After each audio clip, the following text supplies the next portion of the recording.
அனைவருக்கும் இனிய காலை வணக்கம். ஈரோடு மாவட்ட வேலைவாய்ப்பு மற்றும் பயிற்சித்துறையின் சார்பாக மாவட்ட வேலைவாய்ப்பு மற்றும் தொழில்நெறி வழிகாட்டு மையத்தின் மூலமாக TNPSC group 1, group 2, group 2A, group 4 போன்ற பல்வேறு வகையான தேர்வுகளுக்கு பயிற்சி வகுப்புகள் நடத்தப்பட்டு வருகிறது. அந்த வகையில் பயிற்சி வகுப்பை துவக்கி வைப்பதற்காக நம் மதிப்பிக்கும் மரியாதைக்கும் தலைமையேற்று துவக்கி வைத்துள்ள மரியாதைக்குரிய ஈரோடு மாவட்ட ஆட்சித்தலைவர் அவர்களுக்கும், ஈரோடு மாவட்ட வேலைவாய்ப்பு மற்றும் தொழில்நெறி வழிகாட்டு மையத்தின் உதவி இயக்குனர் அவர்களுக்கும், ஓய்வு பெற்ற முன்னாள் மாவட்ட வேலைவாய்ப்பு அலுவலர் அவர்களுக்கும், இந்நாளில் மாவட்ட வேலைவாய்ப்பு அலுவலராக கூடுதல் பொறுப்பில் உள்ள எனது மூத்த அலுவலருக்கும், தன்னார்வ பயிலும் வட்டத்தின் வழிகாட்டுனர் அவர்களுக்கும், பயிற்றுனர் அவர்களுக்கும், நாளைய அரசு பணியாளர்களாக கண்களிலும் கருத்துக்களிலும் கனவுகளை சுமந்து கொண்டு அமர்ந்திருக்கின்ற மாணவ செல்வங்களுக்கும் எனது முதற்கண் வணக்கத்தினை தெரிவித்து அனைவரையும் வருக வருக என வரவேற்கின்றேன்.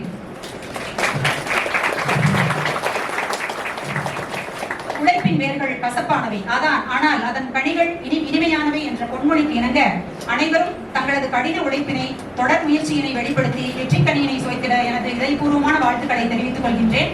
முதலாவதாக அடுத்ததாக நமது உதவி இயக்குனர் அவர்கள் துவக்க உரை நிகழ்த்த உள்ளார்கள். ஒரு சில வரிகள் உங்களிடம் நான் சொல்ல ஆசைப்படுறேன். கடந்த 2 நாள் முன்னாடி நம்ம அலுவலகத்துல மாவட்ட வேலைவாய்ப்பு அலுவலக அவர்களுடைய பணி ஓய்வு பாராட்டு விழா நடந்துச்சு. அதுல கிட்டத்தட்ட முன்னாள் மண்டல இணை இயக்குனர், இந்நாள் மண்டல இணை இயக்குனர் கோவை, சேலம், ஒரு 10 மாவட்டத்திலேயே இருந்த ஒரு மாவட்ட அளவிலான அலுவலர்கள் இப்ப அலுவலகத்துக்கு வருகை புரிஞ்சிருந்தாங்க. அப்போ அவங்க எல்லாருமே நம்ம அலுவலகத்தை பிரமிப்பா பார்த்தாங்க. எப்படி ஆபீஸ் இப்படி மெயின்டைன் பண்ணியிருக்கீங்க, இவ்வளவு நல்லா இருக்கு அப்படின்னு சொல்லிட்டு. அந்த பெருமை எல்லாமே அலுவலகத்துல நம்ம உதவி இயக்குனர் அவர்களையே சாரும். அதை விட இப்போ திறனகம்னு சொல்லிட்டு ஒரு திறன் பயிற்சி மையம் ஆரம்பிச்சிருக்கோம். அது நம்ம ஈரோடு தான் முன்மாதிரி மாவட்டமா இருந்தது தமிழ்நாட்டுக்கு. அதற்கு முழுமுதற் காரணம் நம்ம மாவட்ட ஆட்சித்தலைவர் அவர்களுடைய ஒரு ஒத்துழைப்பு தான். அவங்க தான் CSR ஃபண்ட் மூலமா அது எல்லாமே பண்ணியிருந்தாங்க. ஏன் இதை சொல்ல வர்றேன் அப்படின்னா, வெற்றியாளர்களுடைய பின்னூட்ட குறிப்புகளை எல்லாம் நீங்க பார்த்திருப்பீங்க. இதெல்லாம் எந்த அலுவலகத்திலையுமே இருக்காது. கடந்த 3 வருடத்துக்கு முன்னாடி இந்த மாதிரி ஆபீஸ் கிடையாது. அப்ப இருந்த விதமே வேற. நாங்களே பெருசா மோட்டிவேட் பண்ண மாட்டோம், இங்க இலவச பயிற்சி வகுப்பு நடக்குது அப்படின்னு சொல்லிட்டு. ஆனா இப்ப நான் என் பொண்ணை கூட நான் இங்கதான் படிக்க சொல்லுவேன். அந்த அளவுக்கு இங்க கிளாஸஸ் போயிட்டு இருக்கு. அது எல்லாமே அந்த பெருமை எங்களோட உதவி இயக்குனர் தான் சாரும். ஏன்னா எந்த மேடையுமே நாங்க அவங்கள பாராட்ட ஒரு வாய்ப்பு கிடைச்சதே கிடையாது.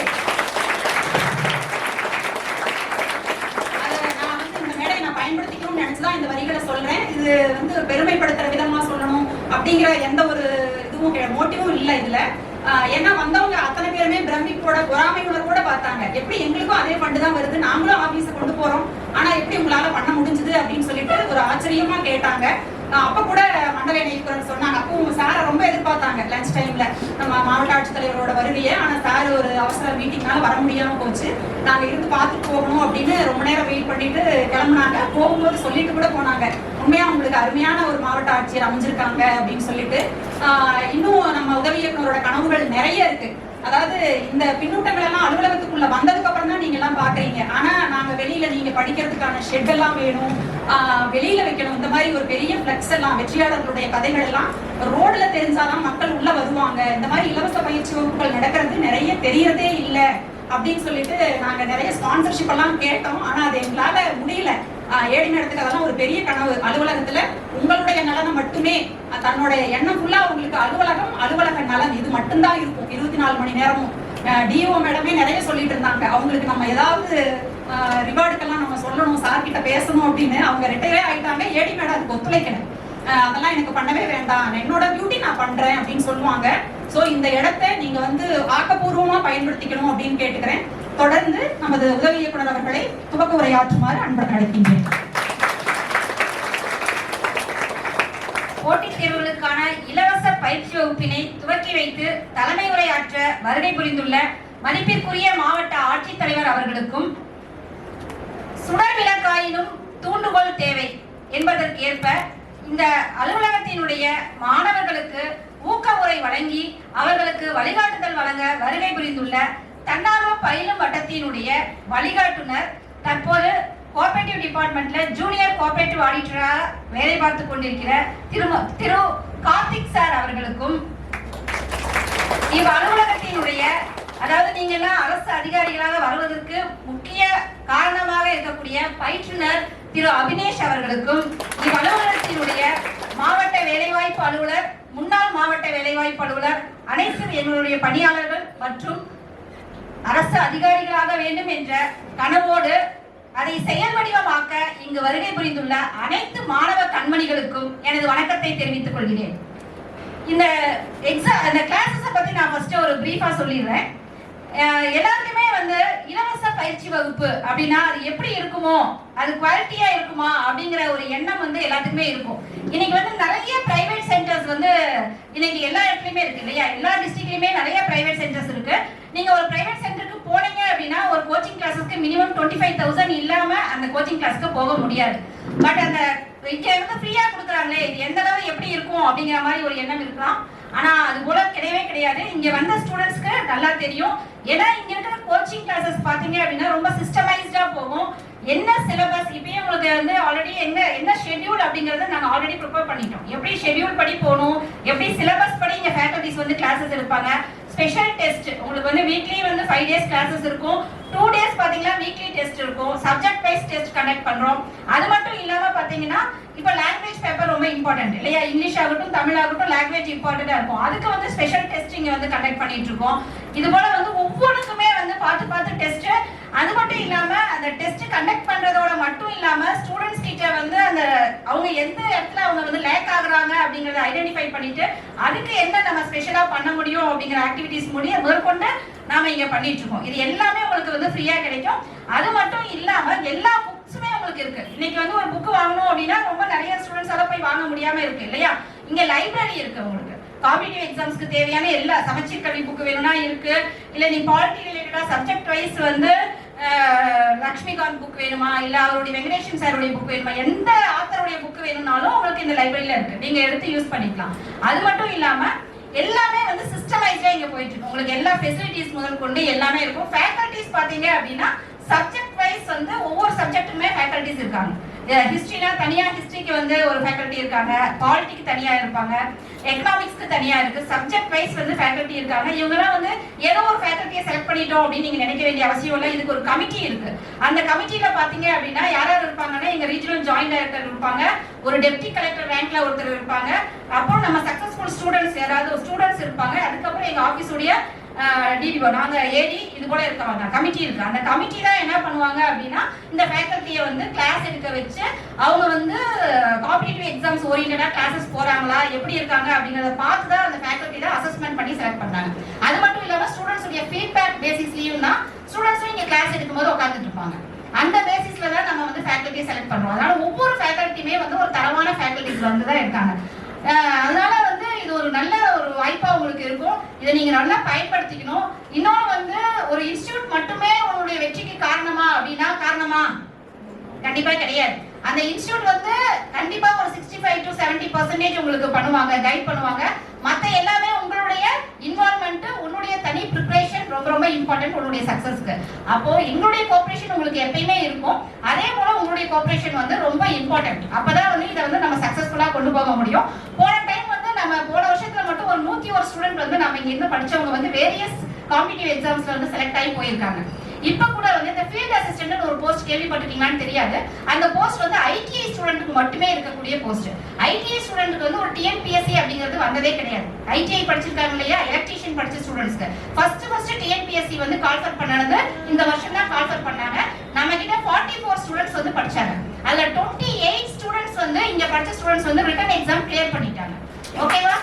இன்னைக்கு வந்து அவங்களுக்கு வந்து பிசிக்கல் பாத்தீங்க அப்படின்னா சாதாரண பிசிக்கல் கிடையாது. போலீஸ் பிசிக்கலை விட ரொம்ப ஹெவியான பிசிக்கல். அது நேற்று நாங்க போய் நாங்களும் ஆர்டிடியும் அந்த இடத்துக்கு போயிருந்தோம்.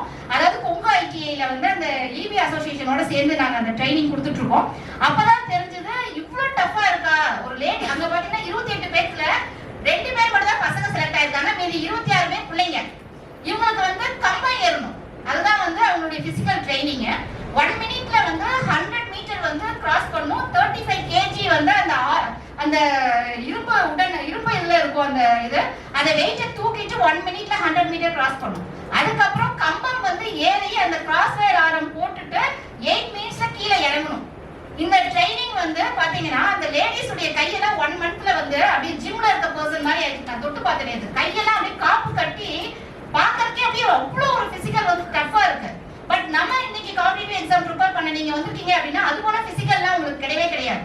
ஏன்னா ஐடிஐ ஸ்டூடெண்ட்ஸ்க்கு அது மட்டும் தான் அவங்களுக்கு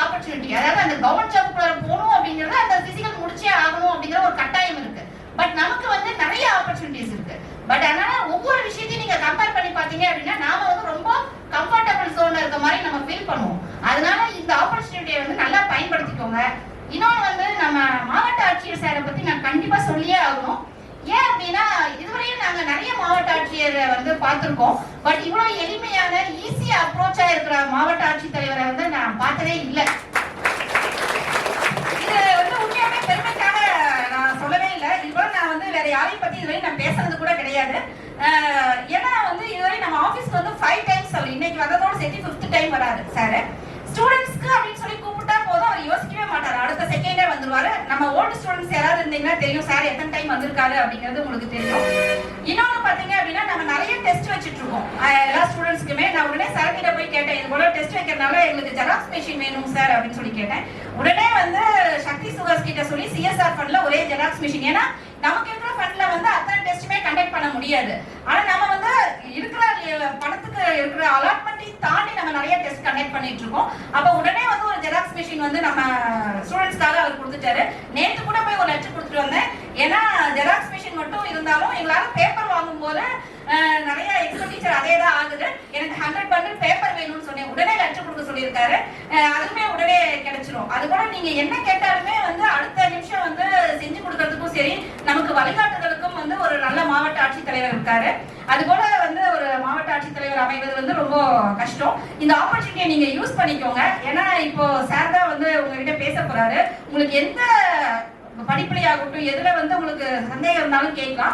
ஏன்னா சக்தி காலேஜ்ல வந்து சக்தி மங்கலத்துல வந்து ஆர்ட்ஸ் அண்ட் சயின்ஸ் காலேஜ்ல ஒரு ப்ரோக்ராம் பண்ணியிருக்கோம். இப்படிதான் சார் வந்து பேசினாரு. ஒரு 2 hours ஸ்டூடெண்ட்ஸ் கிட்ட பேசினாரு. அதான் இதுபோல நீங்க கேள்விப்பட்டிருப்பீங்களான்னு தெரியல. ஒரு மாவட்ட ஆட்சித்தலைவர் வந்து 2 மணி நேரம் ஸ்டூடெண்ட்ஸ் கிட்ட பேசுறவரை கேள்விப்பட்டிருப்பீங்களான்னு தெரியல. பட் அது போல வந்து உங்களுக்கு என்ன வேணும்னாலும், அதாவது மாணவர்களுக்காக எந்த விஷயத்தை வேணாலும் செஞ்சு கொடுக்க முடியும். அதாவது நம்ம அட்மினிஸ்ட்ரேஷன் சைட்லயாகட்டும் எந்த சைட்லயும் வந்து உங்களுடைய படிப்புக்காக எதை வேணாலும் எங்களால செஞ்சு கொடுக்க முடியும். அதுக்கு உங்களுடைய ஒத்துழைப்பு தேவை. தற்பொழுது மாவட்ட ஆட்சித்தலைவர் அவர்களை தலைமை உரையாற்ற அன்புடன் அழைக்கின்றோம்.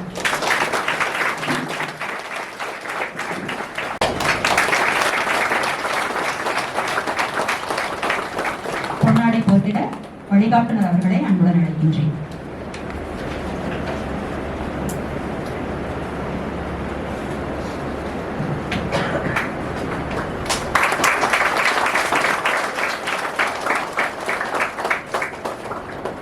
அடுத்ததாக நமது தன்னார்வ பயிலும் மட்டத்தின் வழிகாட்டுனர் அவர்களுக்கு சிறப்பு செய்யும் தருணம்.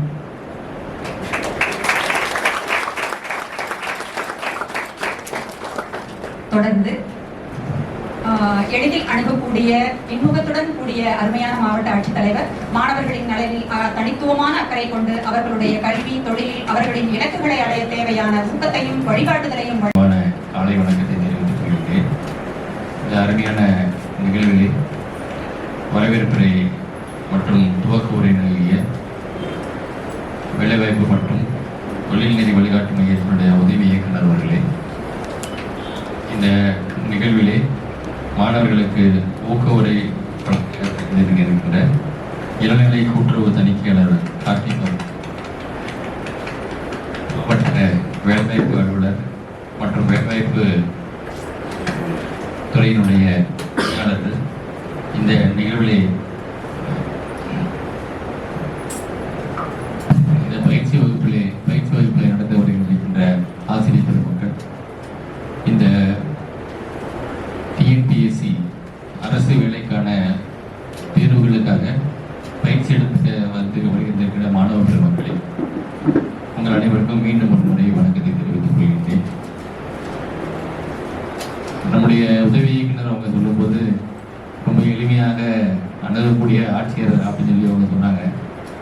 எனக்கு என்ன தோணுது அப்படின்னு சொன்னால், நான் வந்து அரசு பணிக்கு எப்போ அரசு பணிக்கு வந்தேன் அப்படின்னு சொன்னால் 1995 இன்றைக்கு 31 வருடம் தான் ஆகிவிட்டது. நான் அந்த வேலைக்கு தயார் செய்கிறது அப்படின்னு சொல்லி பார்த்தோன்னா இது மாதிரி எந்த கிளாஸுக்கெலாம் போனதில்லை.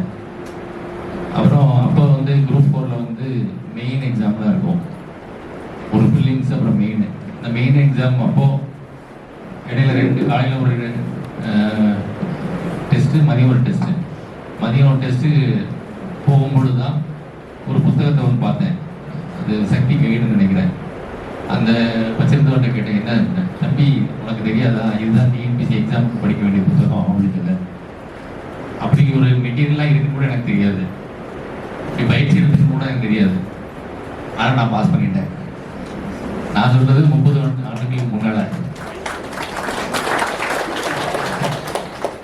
அதுக்கப்புறம் வந்து நான் 2095 வேலைக்கு போனதுக்கு அப்புறம் இப்போ மேடம் சொன்ன மாதிரி இந்த நிறுவனத்தோட எனக்கு இருக்கிற தொடர்பு அப்படின்னு சொன்னா, என்னுடைய பேட்ச் மேடம் வந்து டிஸ்ட்ரிக்ட் எம்ப்ளாய்மெண்ட் ஆஃபீஸராக இப்போ ஜேடியா வந்து மதுரையில் இருக்காங்க, திருநெல்வேலி செல்வன் மேடம். அவருடைய கணவர் என்னுடைய நண்பர், நாங்கள் எல்லாருமே ஒன்றா டிஎன்பிசி எக்ஸாமுக்கு போய் படிச்சுட்டு இருந்தோம். அப்போ வந்து அதே மாவட்டத்தில் விருதுநகர் மாவட்டத்தில் அரசு வேலைவாய்ப்பு அலுவலகத்துலேயும் வந்து ஒரு பயிற்சி எடுத்துருப்பாங்க. நாங்கள் தனியாக வந்து அரசு ஊழியர் சங்கம் சொல்லிட்டு அரசு ஊழியர்களோட அமைப்பில் சேர்ந்து ஒரு பயிற்சி நடத்திட்டு வந்தாங்க. அங்கே நானும் வகுப்பு எடுப்பேன், தமிழ் எடுப்பேன், பாலிட்டி எடுப்பேன், ஜியாகிரபி, ஜெனரல் ஸ்டடீஸ், யார் யார் வரலையோ அந்த சப்ஜெக்ட்லாம் எடுப்பேன். அப்போது நான் வந்து மாவட்ட ஆட்சியராக இல்லைன்னா நான் என்ன பணியை செஞ்சுக்கிட்டு இருக்கனோ அந்த பணியை இந்த அலுவலகம் எடுத்து செய்கிறது. அப்போ அதற்கு வந்து ஒத்துழைப்பு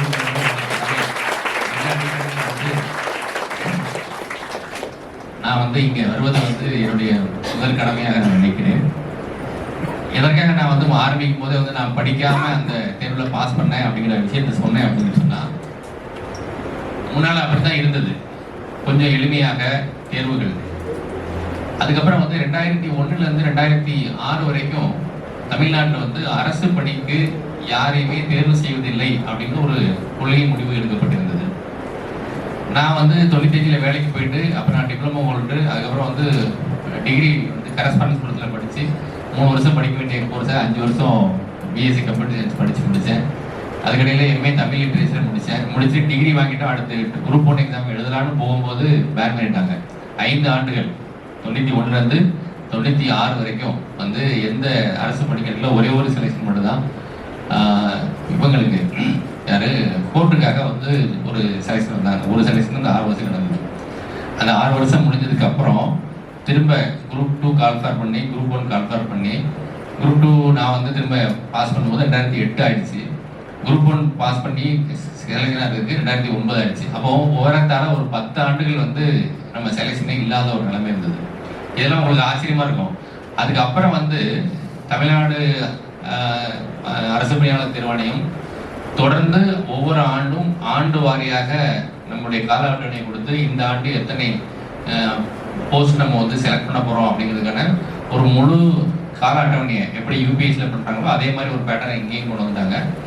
இன்னும் சொல்ல போனா நம்மள தமிழ்நாடு அரசு பணியாளர் தேர்வாணையங்கிறது இந்தியாவிலேயே யூபிஎஸ்சி எல்லாம் உருவாகிறதுக்கு முன்னால 1923 வந்து நீதி கட்சி காலத்திலேயே வந்து உருவாக்கப்பட்ட ஒரு அமைப்பு.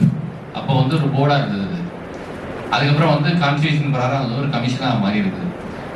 அதே போல வந்து அதனுடைய செயல்பாடுகள் பார்த்தீங்க அப்படின்னா இன்றைக்கு சில இடத்துல 1-2 இப்போ கடந்த முறை வந்து அந்த குரூப் 2 எக்ஸாம் போது ஒரு சின்ன குழப்பம் வந்து சொன்னாங்க. உடனே அந்த கேன்சல் பண்ணிட்டு புதுசாக ஒரு எக்ஸாம் வைக்கக்கூடிய அளவுக்கு நம்ம வந்து ரொம்ப நவீனமாக டிரான்ஸ்பரண்டாக எந்த விதமான குறைபாடுகளுக்கும் இடமில்லாத வகையில் இந்த தேர்வு நடத்தக்கூடிய வகையில் வந்து நம்முடைய தேர்வாணையம் வந்து மிக சிறப்பாக நடைபெற்று கொண்டிருக்கின்றது. இப்போ இருக்கிற சேர்மன் எஸ்கே பிரபாகர் சார், அவர் வந்து எனக்கு பர்சனலாக நல்லா தெரியும், எங்கள் ஊரை சேர்ந்தவர், ஒரு நேர்மையான அதிகாரி. அதே போல் வந்து மிக சிறப்பாக வந்து அவர் பணியாற்றிய இடங்கள்லாம் வந்து தன்னுடைய ஆளுமையை நிரூபித்தவர். அப்படிப்பட்ட ஒரு நிறுவனத்தில் வந்து அவரை போட்டிருக்காங்க அப்படின்னு சொன்னாலே அதற்கு வந்து அது வந்து ஒரு முத்தாய்ப்பான விஷயம். அரசாங்கம் வந்து எந்த அளவுக்கு நேர்மையான அரசு, இது எதற்காக நான் திரும்ப திரும்ப நேர்மையாக எடுத்துக்கிறேன்னா, நான் அந்த ஃபர்ஸ்ட் எக்ஸாம் எழுதும் போது என்னுடைய கூட இருந்த பெரிய அண்ணன்மார்கள்லாம் என்ன சொன்னாங்க அப்படின்னா, இதெல்லாம் கண்துடைப்புக்கு எக்ஸாம்பா, இவங்க முடிச்சுட்டு அந்த ஹால் டிக்கெட்டை கொண்டு போய் எம்எல்ஏட்ட எம்பிகிட்ட கொடுத்தா தான் நமக்கு வேலை போட்டு கொடுப்பாங்க அப்படின்னு. இன்றைக்கும் இந்த தேர்வை பற்றி தெரியாதவர்கள், அரசு பணியாளர் தேர்வாணையை பற்றி நடைமுறைகள் பற்றி தெரியாதவர்கள் இன்னும் அப்படியே நினைச்சிட்டு இருக்காங்க. அரசு பணிக்கு போறதுன்னா யாரோ நம்ம வந்து ஹால் டிக்கெட் கொடுத்து அவங்க சொல்லி நமக்கு வேலை கொடுக்குறாங்க. அது நான் 30 ஆண்டுகளில் 3 எக்ஸாம் குரூப் 4ல பாஸ் பண்ணியிருக்கேன், குரூப் 2ல பாஸ் பண்ணியிருக்கேன், குரூப் 1ல பாஸ் பண்ணியிருக்கேன். அப்படி நடைபெறவில்லை என்பதற்கான ஒரே சாட்சி நான் தான். நானே தான் எனக்கு சாட்சி சொல்ல முடியும். இதே மாதிரி ஆயிரக்கணக்கான நண்பர்கள் என் கூட வந்து இந்த அரசு பணிக்கு பயிற்சி எடுத்துட்டு வந்து அரசு வேலைகளுக்கு வந்து வந்துருக்குறாங்க. இன்னும் சொல்ல போனால் புதிதாக இப்போ இங்கே கொஞ்சம் பேர் வந்து நீங்கள் வந்து இப்போ தான் நான் புதுசாக டிஎன்பிஎஸ்சி எக்ஸாம் படிக்க வர்றேன் அப்படின்னு வந்திருப்பீங்க. சில பேர் ஏற்கனவே நான் 2 எக்ஸாம் எழுதியிருக்கேன், இன்னும் கூடுதலாக தெரிஞ்சுக்க வர்றேன் அப்படின்னு சொல்லிட்டு நான் வந்து அரசு பணிக்கு தேர்வு எழுதணும்னு நினைக்கிற மாணவர்களுக்கு எப்பவுமே சொல்லக்கூடிய ஒரு அறிவுரை என்னவா இருக்கும் அப்படின்னு சொன்னால், நீங்கள் அரசு பணிக்கு போகிறது அப்படின்னு முடிவு பண்ணிட்டீங்க அப்படின்னு சொன்னால் அது பள்ளி இறுதி வகுப்பு படிக்கும்போது இருந்து அல்லது கல்லூரி முதலாண்டு படிக்கிற காலத்துலேருந்து அதற்கான தயாரிப்பை நம்ம ஆரம்பிக்க விட வேண்டும். அப்போ அந்த தயாரிப்புங்கிறது எப்படி இருக்கணும் அப்படின்னு சொல்லி சொன்னால் குறிப்பிட்ட பாடங்களை படிக்கிறது எவ்வளோ முக்கியமோ அதே போல் வந்து இந்த தேர்வில் நம்ம ஜெனரல் ஸ்டடீஸில் வந்து எந்த ஒரு குறிப்பிட்ட அவங்க ஒரு லிஸ்ட் கொடுத்துருப்பாங்க, இதுதான் உங்களுக்கு வந்து சிலபஸ் சொல்லிட்டு. ஆனால் அந்த சிலபஸ் வந்து எதனாலும் கேட்கலாம். அதனால் வந்து ஓரளவுக்கு ஜெனரல் ஸ்டடீஸ் வந்து அதிகமாக பொதுவான விஷயங்களை படித்து வருகின்ற மாணவர்களுக்கு வந்து இது கொஞ்சம் எளிமையாக இருக்கும். எனக்கும் அப்படி தான் எளிமையாக இருந்தது. எப்படி அப்படின்னா, நான் வந்து தொடர்ந்து வாசிக்கக்கூடிய பழக்கம், நிறைய புத்தகங்கள் வாசிக்கிறது, நாளிதழ்கள், வார இதழ்கள், பருவ இதழ்கள்லாம் வாசிக்கக்கூடிய பழக்கம் எனக்கு இருந்ததுனால இந்த அரசு பணி தேர்வு வந்து எனக்கு கொஞ்சம் எளிமையாக இருந்தது. இதை மாணவர்கள் நீங்கள் புரிந்து கொள்ள வேண்டும். இன்றைக்கு வந்து இந்த நிகழ்ச்சி எனக்கு வந்து 3வது நிகழ்ச்சி. காலையில் வந்து முதல்ல 8 மணிக்கு வந்து அனுமன் பள்ளிங்கிற ஒரு கிராமத்தில் வந்து 3D பிரிண்டிங் கேள்விப்பட்டீங்களா? இப்போ நம்ம வந்து இந்த இதை பார்த்தோம்னா இது ஒரு பிரிண்டிங், இது வந்து ஒரு பேப்பரில் பிரிண்ட் பண்ணுறோம். இப்போ 3D பிரிண்டிங் வந்துருச்சு. என்ன அப்படின்னா இந்த பாட்டிலை வந்து பிரிண்ட் பண்ண முடியும். தெரியுமா உங்களுக்கு? கேள்விப்பட்டிருக்கீங்களா? இந்த பாட்டிலை நம்ம பிரிண்டில் எடுக்க முடியும். அதே போல் வந்து ஒரு கட்டிடத்தை வந்து பிரிண்ட் பண்ண முடியும், ஒரு பில்டிங்கை. இந்த பில்டிங் என்னென்ன வேணும் அப்படிங்கிறதுலாம் நம்ம கொடுத்தோம்னா அதை வந்து பிரிண்ட் பண்ணி கொடுத்துருவோம். அப்படி வந்து ஒரு 3D பிரிண்டிங் வந்து ஒரு பஸ் ஸ்டாப் வந்து யூஆர்சி அப்படிங்கிற நிறுவனத்தில் அவங்க ஒரு 7 லட்ச ரூபா மதிப்பில் வந்து இந்த 3D பிரிண்டிங்கில் ஒரு பஸ் ஸ்டாப்பை திறந்து வச்சோம்.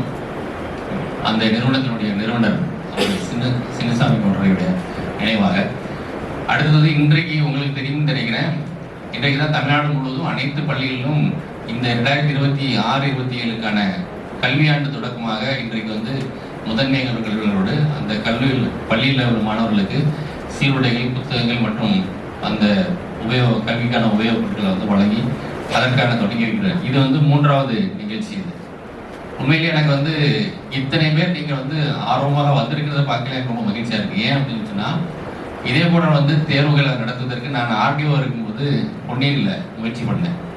ஒரு கல்லூரியில் வந்து என்னுடைய நண்பர்கள்லாம் ஒரு 7-8 ஆசிரியர்களை ரெடி பண்ணி அந்த எக்ஸாம் எழுதுறதுக்கு வந்து அதே வேலம்மாள் கல்லூரி அந்த பள்ளிக்கூடத்தில் வந்து 2000 பேர் 3000 பேர் வருவாங்க ஒவ்வொரு தேர்வுக்கும். ஆனால் நீங்கள் படிக்கிறதுக்கு வாங்கினான்னு சொன்னால் 50 பேரோட வர மாட்டாங்க. அதாவது நம்ம தேர்வு எழுத போகிறது எவ்வளோ முக்கியமோ அதற்கான தேர்வுக்கான பயிற்சியும் அதற்கான முயற்சியும் ரொம்ப முக்கியம். ஆனால் நம்ம மக்கள் என்ன பண்ணுவாங்கன்னா லட்சக்கணக்கான பேர் அப்ளை பண்ணுவாங்க. ஆனால் ப்ரிப்பேர் பண்ணுறதுன்னு பார்த்தீங்கன்னா மிக குறைவான நாட்கள் தான் ரியலாக ப்ரிப்பேர் பண்ணுறது. ஆனால் நான் திரும்பவும் சொல்கிறேன், இன்றைக்கு வந்து போட்டி மிக கடுமையாகி விட்டது. ஏன் அப்படின்னு சொன்னால், இன்னைக்கு ஐஏஎஸ் சிவில் சர்வீஸ் படிக்கணும்னு நினைக்கிற மாணவனும் குரூப் 4 வந்தாலும் போயிடுவோம் அப்படின்னு சொல்லிட்டு ஒரு வேலைக்கு போயிடுவோம் அப்படின்னு சொல்லிட்டு எழுதலாம். அப்போ நீங்கள் வந்து ஒரே மாதிரி ஆளுங்களோட நீங்கள் மோதலை 10th படித்தவங்க தான் குரூப் 4 எழுதுவாங்களா அப்படிலாம் கிடையாது. இன்னைக்கு வந்து பிஜி முடிச்சவங்க, இன்னும் சொல்ல போனால் நிறைய இன்ஜினியரிங் கிராஜுவேட்ஸ் வந்து குரூப் 4 எழுதுறாங்க. அப்போது அவங்களுடைய ஸ்கில் செட் எப்படி இருக்கும், அவங்களுடைய நாலேஜ் எப்படி இருக்கும், அதை அவங்களோட நம்ம காம்பீட் பண்ண போகிறோம். அதே போல் வந்து நம்முடைய ஏடி மேடம் சொன்ன மாதிரி ஒவ்வொரு மாநகரத்திலையும் குறிப்பாக சென்னையில் பார்த்தீங்கன்னா லட்சக்கணக்கான மாணவர்கள் வேற எது வேலையும் கிடையாது, முழு நேரமும் படிக்கிறது மட்டும்தான். ஏதாவது ஒரு சர்வீஸ் ஆகிடுவோம் அப்படின்னு சொல்லிட்டு படிக்கக்கூடிய ஒரு காலகட்டத்தில் நம்ம இருக்கிறோம். நான் அதுதான் நான் முதல்ல சொன்னேன், இன்னைக்கு 30 ஆண்டுகளுக்கு முன்னால் வந்து எதையுமே படிக்காம ஒரு ஆளால் பாஸ் பண்ண முடிஞ்சது. எதையுமே படிக்காமனா குறிப்பிட்டு தேர்வுக்காக தேர்வு தேர்ச்சி. ஆனால் இன்றைக்கு வந்து நம்ம சிலபஸ் அண்டர்ஸ்டாண்ட் பண்ணிக்கிட்டு நாலஞ்சு டெஸ்ட் எழுதி பார்த்து ரிப்பீட் டெஸ்ட் எழுதி இதெல்லாம் பண்ணாதான் நம்ம வந்து பாஸ் பண்ணக்கூடிய நிலைமையில இருக்கோம். அதை நீங்கள் அந்த காம்படிட்டிவ்னஸை புரிஞ்சுக்கணும். எவ்வளோ வந்து நீங்கள் கடுமையான போட்டிகளுக்கு இடையில் நம்ம போடுறோம். ஆனால் எத்தனை போட்டிகள் இருந்தாலும் நான் எப்பவுமே ஒரு விஷயத்தில் நம்பிக்கை இருக்கேன் அப்படின்னா, அந்த எக்ஸாமினேஷன் பேட்டர்னை யார் அண்டர்ஸ்டாண்ட் பண்ணியிருக்காங்களோ, இப்படிதான் கேள்விகள் கேட்கப்படுகிறது, கடந்த முறை இப்படி கேள்வி கேட்டது, இந்த முறை இப்படி கேள்வி கேட்பதற்கு வாய்ப்பு இருக்கிறது அப்படின்னு சொல்லிட்டு அந்த பேட்டர்னை அண்டர்ஸ்டாண்ட் பண்ணிக்கிட்டா அவங்களுக்கு ஓராண்டில் தான் 2வது ஆண்டு கண்டிப்பாக அரசு பணி கிடைக்கும். இதுல இருந்து மாற்று கருத்தே இல்லை. இந்த பேட்டர்னை அண்டர்ஸ்டாண்ட் பண்ணணும். அதுக்கு தகுந்தப்பறம் நம்மளுடைய தகுதியையும் திறமையையும் வளர்த்துக் கொள்ள வேண்டும். இதுதான் ரொம்ப முக்கியம். அப்படி இல்லாமல் 2 தடவை நான் 6 தடவை எழுதுறேன் சார் எனக்கு கிடைக்கல அப்படின்னு எங்கேயோ மிஸ்டேக் இருக்குன்னு அர்த்தம். நம்ம எவரேட் பண்ணணும். நம்ம என்னென்ன பாடத்தில் எவ்வளோ மாதிரி ஒரு 100 கேள்விகள் ஒரு கேள்வித்தாள் இருக்கு அப்படின்னா அதை வந்து பிரித்து கணக்குக்கு எத்தனை வருது, தமிழ் இலக்கியத்துக்கு வருது, வரலாறுக்கு இவ்வளோ வருது, அப்புறம் அறிவியலில் வந்து ஒவ்வொரு பாடத்துலையும் இவ்வளோ வருது. அப்போ இதில் எதெல்லாம் நம்ம வந்து எவ்வளோ கேள்விகளுக்கு வந்து பதில் எடுத்துருக்கோம், அப்போ எதில் நம்ம வந்து குறைஞ்சிருக்கிறோம், அப்போ எதை வந்து நம்ம வந்து இன்னும் கூடுதல் கவனம் செலுத்தணும். இந்த மாதிரி ஒரு மைன்யூட் பிளான் இருந்ததுன்னா கண்டிப்பாக யாராலையும் பாஸ் பண்ண முடியும். நான் பலமுறை மாணவர்கிட்ட பேசும்போது சொல்லியிருக்கிறேன், இந்த பேட்டர்னை நீங்கள் அண்டர்ஸ்டாண்ட் பண்ணிங்கன்னா அது குரூப் 2 குரூப் 1 எந்த கணக்கு இல்லை, யாராலும் பாஸ் பண்ணணும். இன்னும் சொல்ல போனால் கல்யாணமாகி குழந்தை பிறந்ததுக்கப்புறம் 35 வயதுக்கு அப்புறம் 40 வயதுக்கு மேலே கூட வந்து இந்த குரூப் 4 எக்ஸாமில் பாஸ் பண்ணியிருக்காங்க, குரூப் 2 எக்ஸாமில் பாஸ் பண்ணியிருக்காங்க. நிறைய உதாரணங்கள். நான் தேனியில் பணியாற்றி இருக்கும்போது இது போன்ற நண்பர்கள் அங்கே வந்து திண்ணை அப்படின்னு ஒரு நிறுவனத்தில் இந்த மாதிரி வகுப்பு எடுப்பாங்க. அங்கே ஒரு ஆச்சரியமான விஷயம்னா ஒரு அம்மா, அவங்க 47 வயசு, அவங்க பொண்ணு 20 வயசு, 2 பேரும் ஒரே எக்ஸாமில் பாஸ் பண்ணி குரூப் 4ல் சர்வீஸ் பண்ணாங்க. அம்மாவும் பொண்ணும் ஒரே எக்ஸாம் பாஸ் பண்ணி சர்வீஸ் வந்தாங்க. அப்போ இதெல்லாம் வந்து எதற்காக நான் சொல்றேன் அப்படின்னு சொன்னா, நமக்கு வந்து ஒரு நம்பிக்கை வேண்டும். என்ன அப்படின்னா, சரியான முயற்சி இருந்தால், இது போன்ற வழிகாட்டுதலை வந்து நம்ம முறையாக பயன்படுத்தி கொண்டால் யாருனாலும் அரசு பணிக்கு போக முடியும். அரசு பணியில, அரசு நிறுவனத்தில் நாங்கள் என்ன எதிர்பார்க்கிறோம் அப்படின்னா, தகுதியான ஆட்கள் எங்களுக்கு வேணும். இந்த ஆண்டு ஒவ்வொரு துறையிலையும் இத்தனை வேகன்சி வருது. அதுவும் இன்னைக்கு பார்த்தீங்கன்னா இந்த ஆண்டு 2025-26 ஆண்டில் பார்த்தீங்கன்னா இந்த ஆண்டு மட்டும் பல ஆயிரக்கணக்கான அலுவலர்கள் வந்து ரிட்டையர்ட் ஆகிறாங்க. அப்போ ரிட்டையர்ட் ஆகும்போது அதை வந்து ஃபில் பண்ணுறதுக்கு நமக்கு வந்து ஹேண்ட்ஸ் வேணும். இப்போ ரிட்டையர்ட் ஆகும் எப்படின்னா, அவங்க வந்து ஜூனியர் அசிஸ்டன்ட் கேட்டர் ரிட்டையர்ட் ஆக மாட்டாங்க. அவங்க வந்து 25 ஆண்டுகள் 30 ஆண்டுகள் வேலை பார்த்து வீடியோ கேட்டரில், தாசில்தார் கேட்டரில், அதுக்கு மேலே உள்ள கேட்டரில் ரிட்டையர்ட் ஆவாங்க. இப்போ அந்த கேட்டருக்கு நாங்கள் ப்ரொமோஷன் பண்ணிட்டு இங்கே கீழே இருக்கிற வேகன்சி வந்து ஒவ்வொரு ஆண்டுக்கும் நம்ம ஃபில் பண்ணால் தான் நம்ம சிஸ்டம் வந்து கரெக்டாக ஒர்க் ஆகும். அப்போ அதுக்கு தகுந்தாப்புல நம்மளுடைய எவ்வளோ வேகன்சி வந்து நம்ம அரைவ் பண்ணுவோம். அப்போது இப்போ இனிமேல் கூட வரக்கூடிய காலகட்டம் பார்த்தீங்கன்னா, இப்போ 1990 2000 அப்பாயிண்ட் ஆயிருப்பாங்க இல்லையா, அவங்கெல்லாம் 30 வருஷம் சர்வீஸ் முடிச்சு இப்போ ரிட்டையர்ட் ஆகிற காலத்தில் இருக்காங்க அப்படின்னா, வரக்கூடிய ஆண்டுகளில் நிறைய வேலைவாய்ப்பு உருவாவதற்கான வாய்ப்பு நிறைய இருக்குது. அப்போ அதுக்கு தகுந்தாப்புல நம்ம வந்து ப்ரிப்பரேஷன் நம்ம வச்சுக்கிட்டோம் அப்படின்னா கண்டிப்பாக 1-2 ஆண்டுகள் உறுதியாக அரசு பணிக்கு நம்ம செல்ல முடியும். அதுக்கப்புறம் வந்து நார்மலாகவே நம்ம அரசு பணிக்கு போகணும்னு நம்ம செயல்படுற மாணவர்களுக்கு இன்னொரு வாய்ப்புகள் நம்ம தெரிஞ்சுக்கிறது இல்லை. என்ன அப்படின்னா, பொதுவாக நம்முடைய மாநிலத்தில் அல்லது ஒரு மாவட்டத்தில் எவ்வளவு வேலை வாய்ப்புகள் வரும் அப்படின்னு ஒரு கணக்கு பார்த்தோம் அப்படின்னா, இந்த அரசு பணியில் வந்து பார்த்தீங்கன்னா 4-5% வேலை வாய்ப்புகள் தான் இருக்குது. இரண்டாவது முக்கியமான வேலைவாய்ப்பு கொடுக்குறது தனியார் நிறுவனங்களுடைய வேலைவாய்ப்பு. இப்போ நம்முடைய மாவட்ட வேலைவாய்ப்பு நிறுவனம் எப்படி மாறிடுச்சு அப்படின்னா, முன்னாலெல்லாம் வந்து பார்த்தீங்கன்னா இங்கே இந்த நிறுவனத்தின் மூலமாக தான் அரசு பணிக்கு வந்து அந்த நுழைவு பணிகளுக்கு வந்து ஆட்கள் எடுப்பாங்க. அப்போ வந்து இங்கே எம்ப்ளாய்மெண்ட் ஆஃபீஸில் பதிகிறது ரொம்ப முக்கியம் அப்படின்னு சொல்லிட்டு நாங்கள்லாம் 10th முடிச்ச உடனே வந்து கூட்டமாக போய் 100 பேர் 200 பேர் 500 பேர் வந்து ஒன்றா உட்காந்து அந்த இதை பேரை ஃபில் பண்ணி எங்கள் பேரை பதிவு பண்ணிட்டு வருவோம். 10th + 2 பதிவு பண்ணுவோம். அதுக்கப்புறம் அதற்கான தேவை வந்து மாறிவிட்டது. என்ன அப்படின்னா, அது சீனியாரிட்டி பீரியடில் மட்டும் கொடுக்க வேண்டாம், நீங்கள் வந்து ஓப்பன் காம்படிஷனில் நீங்கள் பண்ணணும்னு சொல்லிட்டு சில ஆணைகள் வந்ததுக்கப்புறம் இப்போ அந்த முறையில் வந்து நம்ம வந்து ஆள் எடுக்கிறது குறைஞ்சிருச்சு. அப்போ அந்த இடத்தை நிரப்புவதற்காக என்ன பண்ணுறாங்க அப்படின்னா, இப்போ வந்து தனியார் துறை வேலைவாய்ப்புகளையும் ஒருங்கிணைக்கக்கூடிய பணிகளும் இந்த மாவட்ட வேலைவாய்ப்பு நடந்துட்டு இருக்குது. அப்போ அதற்காக வந்து ஒவ்வொரு ஆண்டும் ஒவ்வொரு மாவட்டத்திலையும் 2 மெகா ஜாப் ஃபேர் போட்டு பல ஆயிரக்கணக்கான மாணவர்களை நிறுவனங்களை அங்கே வர வச்சு அங்கேயே அவங்களுக்கு வந்து அந்த வேலைவாய்ப்பை ஏற்படுத்தி கொடுக்குற ஒரு மிகப்பெரிய சேவையும் இன்றைக்கு வந்து இந்த துறை மூலமாக நடைபெற்று வருகிறது. இதற்காக ரிசோர்சஸ் போர்ட்டல், விர்ச்சுவல் போர்ட்டலில் வந்து தேவையான இன்ஃபர்மேஷன்ஸ் போகிறோம். நீங்கள் இங்கே என்ன படிக்க நினைக்கிறோம் அவ்வளோ இன்ஃபர்மேஷனே அந்த போர்ட்டலில் வந்து உங்களுக்கு கொடுக்குறாங்க. அது மட்டும் இல்லாமல் சின்ன மினி ஜாப் ஃபேர்னு சொல்லிட்டு நீங்கள் எப்போ வந்து எனக்கு ஒரு வேலை வாய்ப்பு வேணும், நான் என்ன படிச்சிருக்கேன் அப்படின்னா அதை வந்து சம்மந்தப்பட்ட நிறுவனத்துக்கு அனுப்பிவிட்டு அந்த வேலை வாய்ப்பை வந்து ஒருங்கிணைத்து கொடுக்கக்கூடிய ஒரு பணியும் வந்து தொடர்ந்து செஞ்சு கொடுக்குறாங்க. அடுத்து 3வது வகையான வேலைவாய்ப்பு என்ன அப்படின்னு பார்த்தோம்னா, சுய வேலைவாய்ப்பு. இன்றைக்கு நம்ம மாவட்டம் கடந்த 3 ஆண்டுகளாக ஒவ்வொரு ஆண்டும் நமக்கு வந்து 2-3 ஸ்கீமில் வந்து நமக்கு வந்து நம்ம சுய வேலைவாய்ப்புக்கான பயிற்சியும் அதற்கான கடன் உதவிகளும் செய்கிறோம். நேட்ஸ்னு ஒரு ஸ்கீம் இருக்கு, பிரைம் மினிஸ்டர் ஸ்கீம் இருக்கு. இப்படி ஒரு 6-7 ஸ்கீம்ல வந்து தாழ்த்தப்பட்ட பழங்குடி மக்களுக்கு வந்து ஒரு ஸ்கீம்ஸ் இருக்குது. இதில் பார்த்தீங்கன்னா ஒவ்வொரு ஆண்டும் நம்ம வந்து நமக்கு கொடுக்கக்கூடிய குறியீடு இருக்குங்க. ஒரு ஆண்டுக்கு நீங்கள் 100 பேருக்கு நீங்கள் வந்து வேலைவாய்ப்பு உருவாக்கி கொடுக்கணும், சுயதொழில் வேலைவாய்ப்பு அப்படின்னா நம்ம அதையெல்லாம் தாண்டி 120%, 150%, கடந்த ஆண்டு தாட்கொலை வந்து 300%. 100 பேர் கொடுக்கணும்னா நம்ம வந்து 300 பேர் கொடுத்துருவோம். அப்படி வந்து சுய வேலைவாய்ப்புக்கான வாய்ப்புகள் நிறைய இருக்குது. நம்ம அதையும் புரிந்து கொள்ள வேண்டும். அப்போ நாம வந்து அரசு பணிக்கு போறதுக்கு உள்ள சவால்களையும் நம்ம புரிந்து கொண்டு இது போன்று அந்த டிக்கு அப்படின்னு சொல்லக்கூடிய மாவட்ட தொழில் மையம் மூலமாக சுய வேலைவாய்ப்புக்கான பல்வேறு தொழில் திறன்கள், அது ஒரு குறிப்பிட்ட தொழில் தான் இல்லை, பல ஆயிரக்கணக்கான தொழில் திறன்கள் இருக்கு. அதற்கான பயிற்சியை வழங்கி உங்களுக்கு வந்து கடன் கொடுத்து உங்களுக்கு தொழிலை தொடர்வதற்கான வாய்ப்பையும் கொடுத்துருக்கோம். அதே போல வந்து இன்றைக்கு தொழில்நுட்பத்தில் வந்து சிறந்து விளங்கக்கூடியவங்களுக்கு ஸ்டார்ட் அப் நிறுவனங்கள் அப்படின்னு சொல்லிட்டு அதை உருவாக்குவதற்கான பயிற்சியையும் அதற்கான இன்குபேஷன் சென்டர்னு சொல்லிட்டு அங்கங்க கல்வி நிறுவனங்களோட ஒத்துழைத்து அவர்களுக்கும் நம்ம வந்து பணி வாய்ப்பை ஏற்படுத்தி கொடுத்துருக்கோம். அதே போல வந்து உயர்கல்விக்கு போகிறது, நான் +2 முடிச்சிட்டேன் எனக்கு உயர்கல்விக்கு போகணும் அப்படின்னா அதற்கும் நம்முடைய தமிழ்நாடு அரசு வந்து பல்வேறு உதவிகளை, அதுவும் சொல்லப்போனால் சிறப்பாக பணியாற்றக்கூடிய சிறப்பாக பயிலக்கூடிய மாணவர்களுக்கு நம்ம தமிழ்நாட்டில் மட்டும் இல்லாமல் இந்தியாவில் உயர்ந்த நிறுவனங்களில் போய் படிக்கிறதுக்கான ஏற்பாடு இருக்கு. கடந்த வாரம் மாண்புமிகு சமூக நீதித்துறை அமைச்சர் அவர்கள் வந்து ஹாசனூருக்கு வந்து ஒரு நிகழ்ச்சிக்கு வந்துட்டாங்க. அந்த ஹாசனூர் உண்டு உறைவிடை பள்ளின்னு சொல்லக்கூடிய பழங்குடியினர் பள்ளியில் படிக்கிற பசங்கள்ல 16 குழந்தைகள் இன்றைக்கு வந்து Indian institute of tour and travel management நொய்டால ஒரு இன்ஸ்டியூட் இருக்கு. அந்த இன்ஸ்டியூட்ல போய் படிக்கிறதுக்கான ஒரு பயிற்சி எடுத்துக்கிட்டு அங்க 16 பேரும் செலக்ட் ஆகி இன்றைக்கு வந்து அவங்க பூரமே அந்த இந்திய அளவில் ஒரு நிறுவனத்தில் போய் படிப்பதற்கான வாய்ப்பை பெற்றிருக்காங்க. கண்டிப்பாக அந்த நிறுவனத்தில் படிக்கிறவங்க எல்லாமே இன்டர்நேஷனல் லெவலில் வந்து வேலை வாய்ப்பையும் உயர்கல்வி பெறுவதற்கான வாய்ப்பையும் வந்து பெறக்கூடிய வாய்ப்பு. இப்போ நான் இதெல்லாம் வந்து என்னன்னா அத்தனை வாய்ப்புகளை நம்முடைய தமிழ்நாடு அரசாங்கம் செய்கிறது. முன்னாடி வந்து ஸ்கில் டெவலப்மெண்ட் அப்படிங்கிறது வந்து பார்த்தீங்கன்னா ஒரு சின்ன சப்ஜெக்டாக இருந்தது. இன்றைக்கு தமிழ்நாடு ஸ்கில் டெவலப்மெண்ட் ஏஜென்சி அப்படிங்கிறது மூலமாக நான் முதல்வர் திட்டம் நிறைய திட்டங்களை கொண்டு வந்து மாணவர்களுக்கு வந்து வேலைவாய்ப்பை உருவாக்குவதற்கும் அவங்களுடைய தொழில் திறனை உருவாக்குவதற்கும் படிச்சுட்டு முடிச்சுட்டு போகிறோம், ஆனால் வந்து வேலை கிடைக்க மாட்டேங்குது. அப்போது அதுக்கு தனியாக ஒரு டிகிரி படிக்கணும், ஒரு கோர்ஸ் படிக்கணும் அப்படின்னா அந்த கோர்ஸை ஏன் நம்ம வந்து படிக்கும்போதே கொடுத்துடக்கூடாது அப்படின்னு சொல்லிட்டு படிக்கும்போதே கொடுத்துட்டு அதன் மூலமாக அவங்களுடைய வேலை பெறும் திறனை வந்து வளர்ப்பதற்கான ஏற்பாடுகளை நம்முடைய அரசாங்கம் செய்து வருகிறது.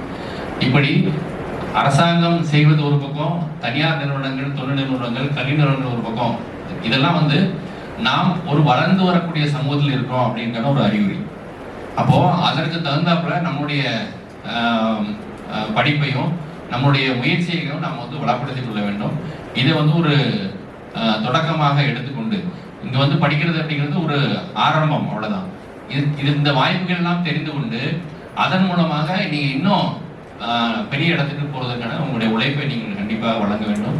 அதற்கு எந்த நேரமும் நம்முடைய உதவின்னு சொன்ன மாதிரி மாவட்ட நிர்வாகம் நான் வந்து என்னால் முடிஞ்ச அளவுக்கு கண்டிப்பாக இந்த நிறுவனத்திற்கு ஒரு கண்டிப்பான உதவிகளை செய்வேன், ஊக்கமளிப்பதற்கு தயாராக இருக்கின்றேன் சொல்லிக்கொண்டு இந்த அருமையான நிகழ்ச்சி மாவட்ட வேலைவாய்ப்பு வாழ்த்துக்களை பாராட்டுகள் சொல்லிக்கிறோம். உங்கள் அனைவருக்கும் என்னுடைய வாழ்த்துக்கள்.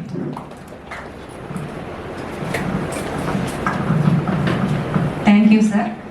அடுத்ததாக மாணவர்களுக்கு ஊக்க உரை வழங்குவதற்கு முன்னதாக நன்றி நவிழுமாறு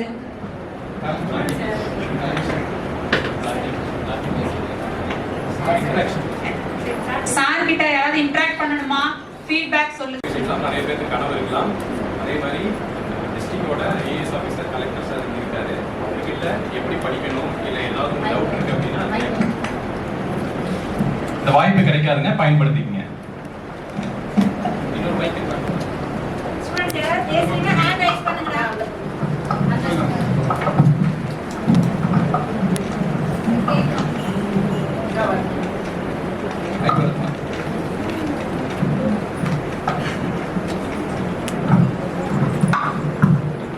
Good morning, sir. I'm Varshini from Pallipalayam. Sir, இந்த ஆப்பர்ச்சுனிட்டி ஃபர்ஸ்ட் எங்களுக்கு ஏற்படுத்தி கொடுத்ததுக்கு ரொம்ப நன்றிங்க சார். ஏன்னா இப்பதான் நான் பிபிஏ முடிச்சிருக்கேன், இப்பதான் என்னோட ஃபைனல் எக்ஸாம் எழுதிருக்கேங்க சார்.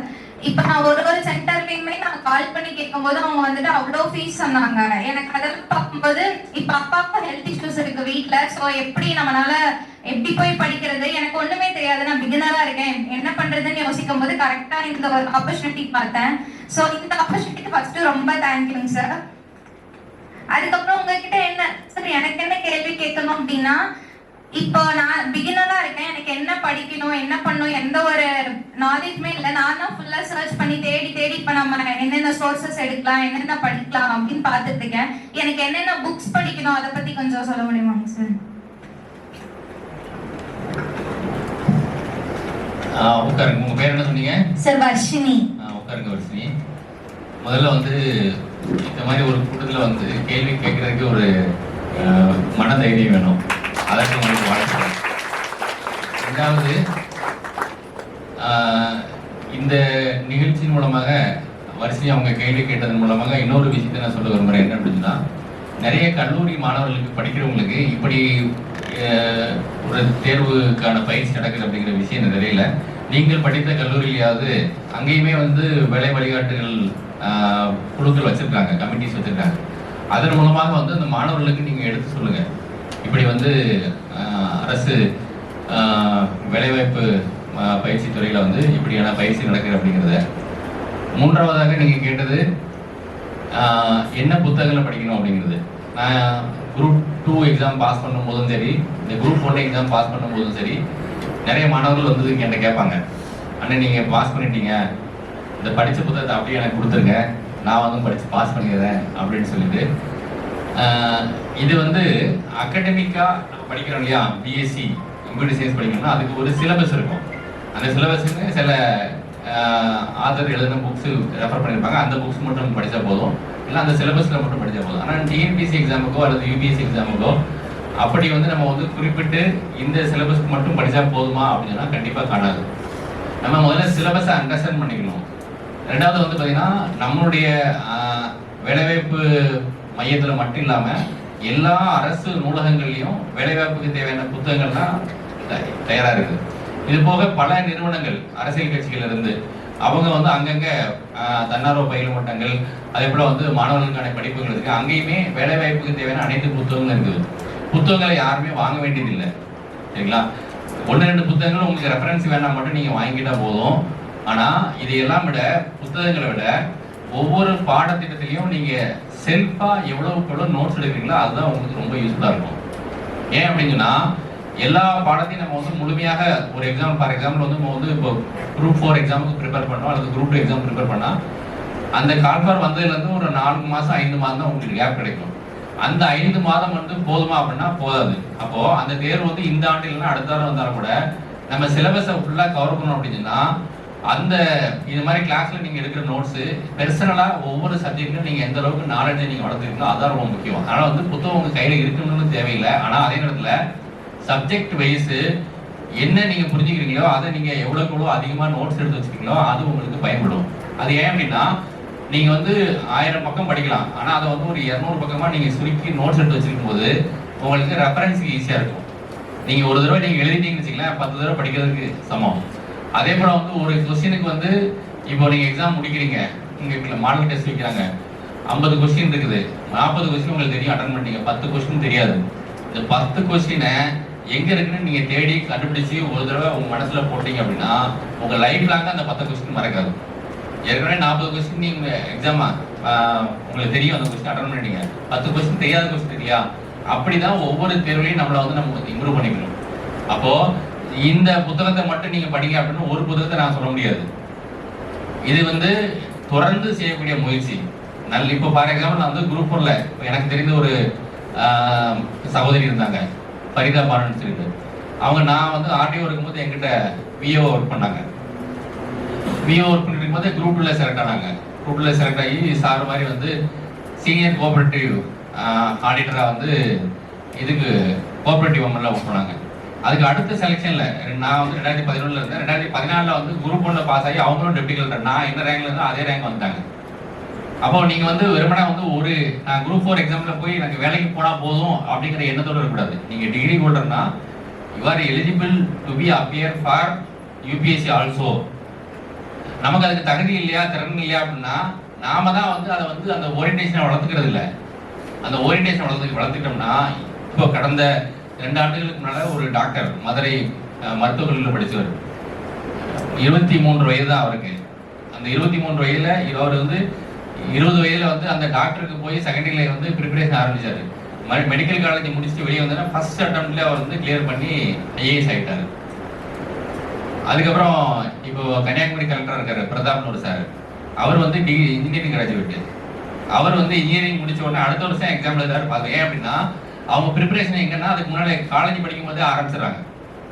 அப்போ நம்ம வந்து குறிப்பிட்ட ஒரு புத்தகம் அப்படின்னு மட்டும் இல்லாம ஒவ்வொரு சப்ஜெக்டை பத்தியும் நம்ம வந்து டீட்டெயிலா மேடம் சொன்னாங்க இல்லையா, அது குவாலிட்டி அப்படின்னா லட்சுமிகாந்த் புக்கு, அதே போல வந்து நிறைய ஆத்தர்ஸ் இருக்காங்க. அப்போ அந்தந்த சப்ஜெக்ட்டுக்கு நம்ம வந்து நோட்ஸ் எந்த அளவுக்கு வந்து பர்சனல் நோட்ஸ் எடுக்கிறோமோ அது வந்து நமக்கு வந்து யூஸ்ஃபுல்லா இருக்கும். அந்த மாதிரி நீங்க படிச்சீங்கன்னா கண்டிப்பாக ஒவ்வொருத்தரும் வெற்றி பெறலாம்.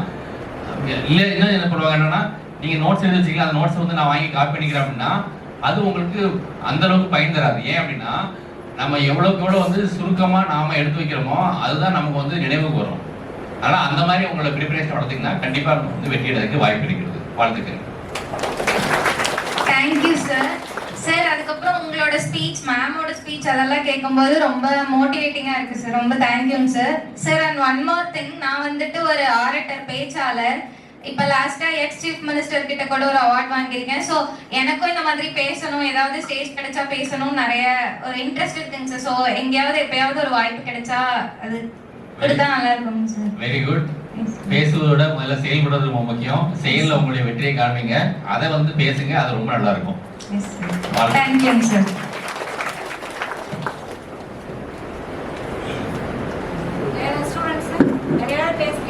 படிச்சுட்டே தான் இருக்கும். பட் எந்த இடத்துல மிஸ்டேக் பண்றோம்னு சுத்தமா எங்களுக்கு தெரியவே இல்லை. எல்லாருமே படிக்கிறாங்க, என்ன கூட படிக்கிறாங்களா, படிச்சோன்னு ரொம்ப ஸ்பீடா வந்து நாலேஜ் எடுத்துக்கிறாங்க. எங்களால சுத்தமா அதை எடுத்துக்கவே முடியல. பட் எங்களுக்கு என்ன கொஸ்டின் இருக்குன்னா, வர டீச்சர்ஸ் எல்லாம் எப்படி இருக்கும்னா, எந்த இடத்துல நாங்க மிஸ்டேக் பண்றோம்னு கொஞ்சம் சொன்னா கொஞ்சம் ஈஸியா இருக்கும். நாங்க எங்க மிஸ்டேக் பண்றோம்னு சுத்தமா எங்களுக்கு தெரியல. நாங்க வந்து ஒரு நாள் கொஸ்டின் பேப்பர் எடுத்து அதை அனலைஸ் பண்றோம் டெஸ்ட்டுக்கு போனதுக்கு அப்புறம். ஆனாலும் எந்த இடத்துல மிஸ்டேக் பண்றோம் எனக்கு சுத்தமா தெரியல. லாஸ்ட் எக்ஸாம் டெஸ்ட் வச்சாங்க இல்லையா, டெஸ்ட் வச்சாங்களா, எங்க அட்டெண்ட் பண்ணீங்களா? நீங்க சொல்றீங்க நீங்க ஃபர்ஸ்ட் டைம் எங்க சொல்றீங்க இல்ல, நீங்க ஏற்கனவே எங்க படிச்சிட்டு இருந்தீங்க?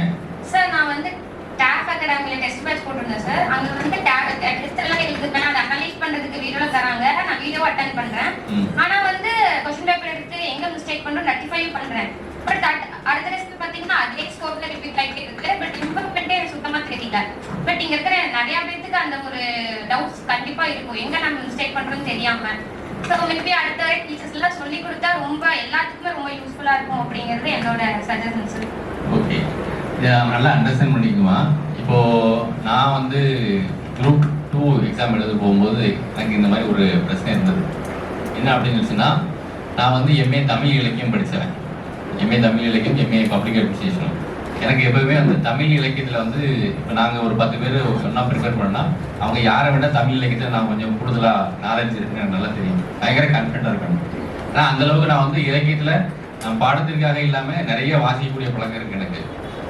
அப்புறம் வந்து நான் வந்து அந்த ஸ்லெட் எக்ஸாம் சொல்லுவாங்க, நான் அதாவது எம்ஏ கரஸ்பாண்டன்ஸ் கோர்ஸில் படிச்சுட்டு அந்த ஸ்லெட் எக்ஸாம் வந்து கான்ஃபிடென்ட்டாக ப்ரிப்பேர் பண்ண அவ்வளோதான ஒரு ஆள். நான் 4 தடவை எழுதுனேன், கிளைக்கல் அது ஒரு விஷயம்.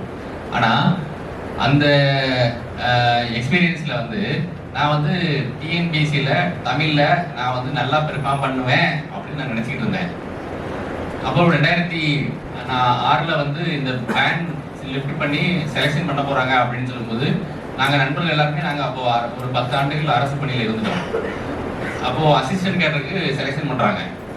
அப்படி செலெக்ஷன் பண்ணும்போது நாங்கள் வந்து அசிஸ்டன்ட் கேடரை விட அதிகமாக சம்பளம் எங்களுக்கு வந்துருச்சு. நான் வந்து செலக்ட் ஆனால் கூட நான் போக வேண்டியதில்லை. நான் இப்போ இருக்கிற இடத்துலயே நான் வந்து அதிகமாக வந்து சம்பளம் வாங்கிட்டோம் எங்களுக்கு 10 வருஷம் சர்வீஸில்.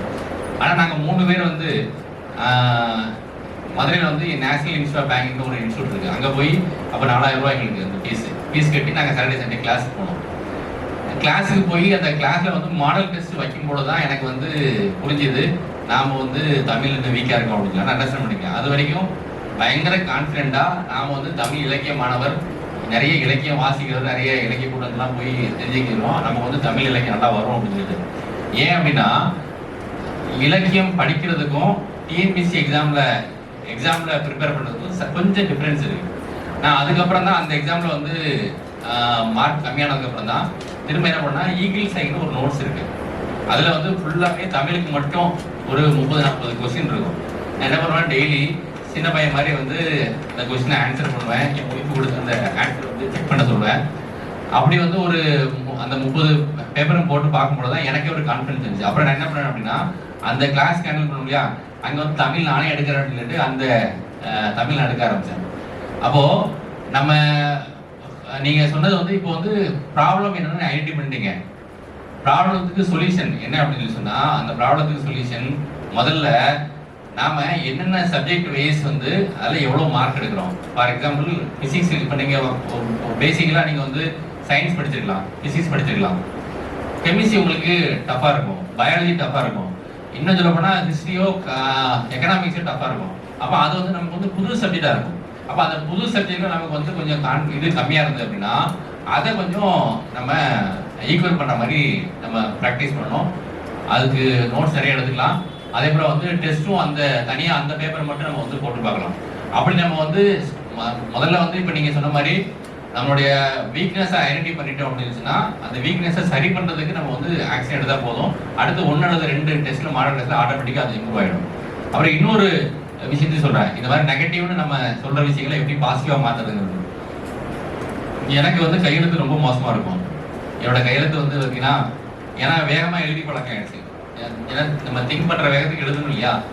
எங்கள் அலுவலகத்திலே என்ன பண்ணால், நான் வந்து காலையில் 10 மணிக்கு ஆரம்பித்து அலுவலகம் 6 மணிக்கு இருக்கும் அப்படின்னா, நான் பார்க்குற வேலையை வந்து காலையில் வந்து 10 மணிலேருந்து ஒரு 12-1 மணிக்கெலாம் முடிச்சிடுவேன். அவ்வளோ வேகமாக எழுதி ஃபைல்லாம் போட்டுட்டு நான் பாட்டுக்கு எழுந்து வெளியே போயிடுவேன். எனக்கு அதுதான் பழக்கம். ஏன்னா வேகமாக எழுதி போடுவேன். என் கையெழுத்து ரொம்ப மோசமாக இருக்கும். என்னோட ஆஃபீஸஸே என்னை சத்தப்படுவாங்க, என் ஃப்ரெண்ட்ஸு சொல்லுவாங்க, நீ வந்து குரூப் 1க்கு போகிறதுக்கு தகுதியான ஆள் தான், ஆனால் உனக்கு குரூப் 1ல் சர்வீஸ் கிடைக்காம போச்சுன்னா அது காரணம் கையெழுத்து தான் இருக்கும் அப்படின்னு சொல்லிட்டு எடுத்துக்குவாங்க. அவ்வளோ மோசமாக இருக்கும், இல்லை வேகமாக எழுதுவேன். அப்போ நான் என்ன பண்ணேன் அப்படின்னு சொன்னால், இப்போ கையெழுத்தை வந்து சரி பண்ணணும், கையெழுத்து சரி பண்ணலாம் நமக்கு சர்வீஸ் கிடைக்காது அப்படின்னு சொல்லிட்டு, அப்போ எனக்கு வந்து 34 வயசு, மேரேஜ் ஆகிடுச்சு. நான் வந்து கர்சிவ் ரைட்டிங்னு ஒரு கிளாஸுக்கு போனேன் விருதுநகரில். அந்த கிளாஸில் வந்து எனக்கு பக்கத்தில் இருந்தவங்க அப்புறம் 1வது 2வது 3வது அவங்க உள்ளே வந்தோன்னு சொன்னாங்க, hi sir how are you அப்படின்னு சொல்லிட்டு அந்த பசங்க சொல்லுவாங்க. நான் வந்து வழக்கமாக அந்த பசங்களோடய வாரம் கிளாஸுக்கு போனேன். அது ஒரு 6 வாரம் கோர்ஸு. எல்லாமே ப்ராக்டிஸ் பண்ணேன். ப்ராக்டிஸ் பண்ணதுக்கப்புறம் திரும்ப பார்த்தா எழுத்து அப்படி தான் இருக்குது. அந்த கர்சிவ் ரைட்டிங் தான் நல்லா இருக்கும் போல இருக்குது, நம்ம எழுது வரலை. ஆனால் இது வந்து எனக்கு இந்த கான்சியஸ்னஸ் இருக்கு இல்லையா, அதாவது நம்ம வந்து எழுதுறது மோசமாக இருக்கு அப்படின்னு. எனக்கு வந்து குரூப் 1ல் வந்து மெயின் எக்ஸாம் எழுதும்போது அந்த ஃபஸ்ட்டு அந்த கொஸ்டின் பேப்பர்ல இருந்தது என்ன அப்படின்னா, உங்கள் கையெழுத்து எழுது எப்படி இருக்கணும்னு தேவையில்லை, அதற்காக தனி மதிப்பெண் கிடையாது அப்படின்னு சொல்லிட்டு, அதை பார்த்த உடனே அந்த எக்ஸாமில் வந்து பாஸ் பண்ணிடுவோம் அப்படின்னு நான் முடிவு பண்ணிட்டேன். ஆனால் அந்த ப்ரெசன்டேஷன் இருக்கு இல்லையா, அது ரொம்ப முக்கியம். நம்ம அப்ஜெக்டிவ் டைப்புக்கு நீங்கள் எந்த யோசனையும் வேண்டியதில்லை, நீங்கள் வந்து வெறுமனே மார்க் தான் பண்ண போகிறீங்க, அது வந்து ஸ்கேன் பண்ணிட போகுது. ஆனால் எழுதும்போது இதை வந்து நம்ம வந்து ரொம்ப நுணுக்கமாக பார்த்துக்கணும். அதில் வந்து நீங்கள் வந்து உங்களுடைய கிளாரிட்டி ஆஃப் தாட் வந்து கரெக்டாக ப்ரெசன்டேஷனில் வந்திருக்கா அப்படின்னு இது வந்து திரும்ப எழுதி பார்க்கும்பொழுது தான், மற்றவங்க எழுதுறத வந்து பார்க்கும்பொழுது தான் அது கிடைக்கும். அதை நீங்கள் அண்டர்ஸ்டாண்ட் பண்ணிட்டீங்க அப்படின்னா ரிட்டன் எக்ஸாமில் இப்போலாம் குரூப் 2க்கும் குரூப் 1க்கும் மெயின் ரொம்ப முக்கியம். நீங்கள் வந்து ப்ரிலிம்ஸ் வந்து ஒரு மணி ஃபில்டர் மெக்கானிசம் தான். ஆயிரக்கணக்கான பேர் வரும்போது அதில் வந்து கொஞ்சம் பேரை மட்டும் மெயின் கொண்டு போவாங்க. மெயின் தான் ரியல் எக்ஸாம். அப்போ அந்த ரியல் எக்ஸாமில் உங்களோட ப்ரெசன்டேஷன் எப்படி இருக்கிறது தான் ரொம்ப முக்கியம். அப்போ அதுக்கு தகுந்தாப்புல நீங்கள் வந்து உங்களுடைய ப்ராக்டிஸை வந்து நீங்கள் மாற்றிக்கிட்டீங்க அப்படின்னா, இந்த விஷயத்தை நான் எதுக்காக சொல்கிறேன் அப்படின்னு சொன்னால், நாம் நெகட்டிவ்னு ஒரு விஷயத்தை ஐடென்டிஃபை பண்ணினா அதற்கு மாற்றுவதற்கு நம்ம முயற்சி பண்ணோம்னா கண்டிப்பாக நம்ம வந்து எந்த ஒரு தேர்வுலையும் நம்மளால் வெற்றி பெற முடியும். இன்னும் சொல்ல போனால், இந்த சிவில் சர்வீஸ் எக்ஸாம் எழுதுறாங்க இல்லையா, அதில் நிறைய பேர் எனக்கு தெரியும். என்னோட நண்பர் ஒருத்தர் வந்து கனகராஜன் சொல்லிட்டு, அவர் வந்து நான் வந்து குரூப் 2ல் செலக்ட் ஆகி செலக்டேட்ல ஏஎஸ்ஓ போகும்போது அவரே ஏஎஸ்ஓ இருந்தார். ராஜபாளையம் இருக்காரு, வெட்டனரி சயின்ஸ் முடிச்சவர், அவர் வெட்டனரி டாக்டர். அப்புறம் நான் குரூப் 1ல் போகிற அந்த செலெக்ஷனில் வந்து ஒரு செலக்ட் ஆகல. அதுக்கு அடுத்த செலெக்ஷனில் வந்து குரூப் 1ல் செலக்ட் ஆகி ஏழி பஞ்சாயத்து அப்படின்னு ஒரு போஸ்ட்டு ஆல்ரெடி மாவட்ட வந்தார். அப்புறம் அவங்களுக்கு வந்து 7 அட்டெம்ப்ட் சிவில் சர்வீஸ், 7 அட்டெம்ப்ட்டும் எக்ஸாஸ்ட் ஆகிடுச்சு. இதுக்கு மேலே அவர் வந்து யூபிஎஸ்சி எழுத முடியாது. இந்த பக்கம் குரூப் 2ல் குரூப் 1 எழுதி பாஸ் பண்ணிட்டு இருந்தால் கூட அவர் வந்து ஏற்கனவே ஐஏஎஸ் எழுதுறது முடிஞ்சிருச்சு. அப்போ அந்த ஆண்டு 2011ஆம் ஆண்டு என்னன்னா, அவங்க வந்து இந்த இதில் வந்து பேட்டர்ன் மாற்றினாங்க யூபிஎஸ்சியில். அந்த பேட்டர்னை மாற்றும் போது என்ன பண்ணிட்டாங்கன்னா, இந்த பேட்டர்ன் புதுசாக வந்துச்சு, எங்களுக்குலாம் வந்து நான் வாய்ப்பு கிடைக்கல அப்படின்னு சொல்லிட்டு அடிஷனலாக ஒரு சான்ஸ் ஒன்று கொடுத்தாங்க. 7 தடவை ஒருத்தர் வந்து முடிச்சா கூட இன்னொரு தடவை எழுதலாம் அப்படின்னு சொல்லி அந்த செலெக்ஷன் அவர் பாஸ் பண்ணி இன்னைக்கு வந்து IRS ஆஃபீஸராக கஸ்டம்ஸ் டிபார்ட்மெண்ட்ல இருக்காரு. அதாவது ஒரே நாளில் நம்ம வந்து அப்படியே சூப்பர்லாம் நம்மளால பாஸ் பண்ண முடியாது. நமக்கு என்ன இன்னொன்று சொன்னா, அகடமிக்காக படிக்கிறதுக்கும் இந்த காம்படிட்டிவ் எக்ஸாமுக்கு ஒரே டிஃபரன்ஸ் என்ன அப்படின்னா, நீ அகடமிக்கில் வந்து 1000 பேர் ஒரு எக்ஸாம் எழுதுறாங்க அப்படின்னா இந்த 1000 பேருமே 35 மார்க் எடுத்து பாஸ் பண்ண முடியும். ஆனால் இங்கே வந்து அப்படி கிடையாது. நீங்கள் எத்தனை லட்சம் பேர் எழுதினாலும் உங்களுக்கு 100 போஸ்ட் அந்த செலெக்ஷனில் வருதுன்னா அந்த 100 பேருக்கு மட்டும்தான் உள்ளே போக முடியும். அப்போ அந்த 100ல் ஒன்றா நம்ம வரணும் அப்படிங்கிறது பிளான் பண்ண. அப்போ கொஞ்சம் கொஞ்சமாக நம்மளை ஃபைன் டியூன் பண்ணிகிட்டே வரணும். கண்டிப்பாக நீங்கள் வந்து உண்மையான முயற்சி பண்ணீங்க, உண்மையான நீங்கள் என்னது அந்த பாடங்களை புரிந்து கொள்ள முயற்சி பண்ணீங்கன்னா 1லேருந்து 2வது செலெக்ஷன் 2வது அட்டம்ப்ட்ல வந்து கண்டிப்பாக உங்களுக்கு சர்வீஸ் கிடைக்கும். அதுக்கு தகுந்தப்பறம் உங்களோட ப்ராக்டிஸை மாற்றிக்கங்க. தேங்க்யூ.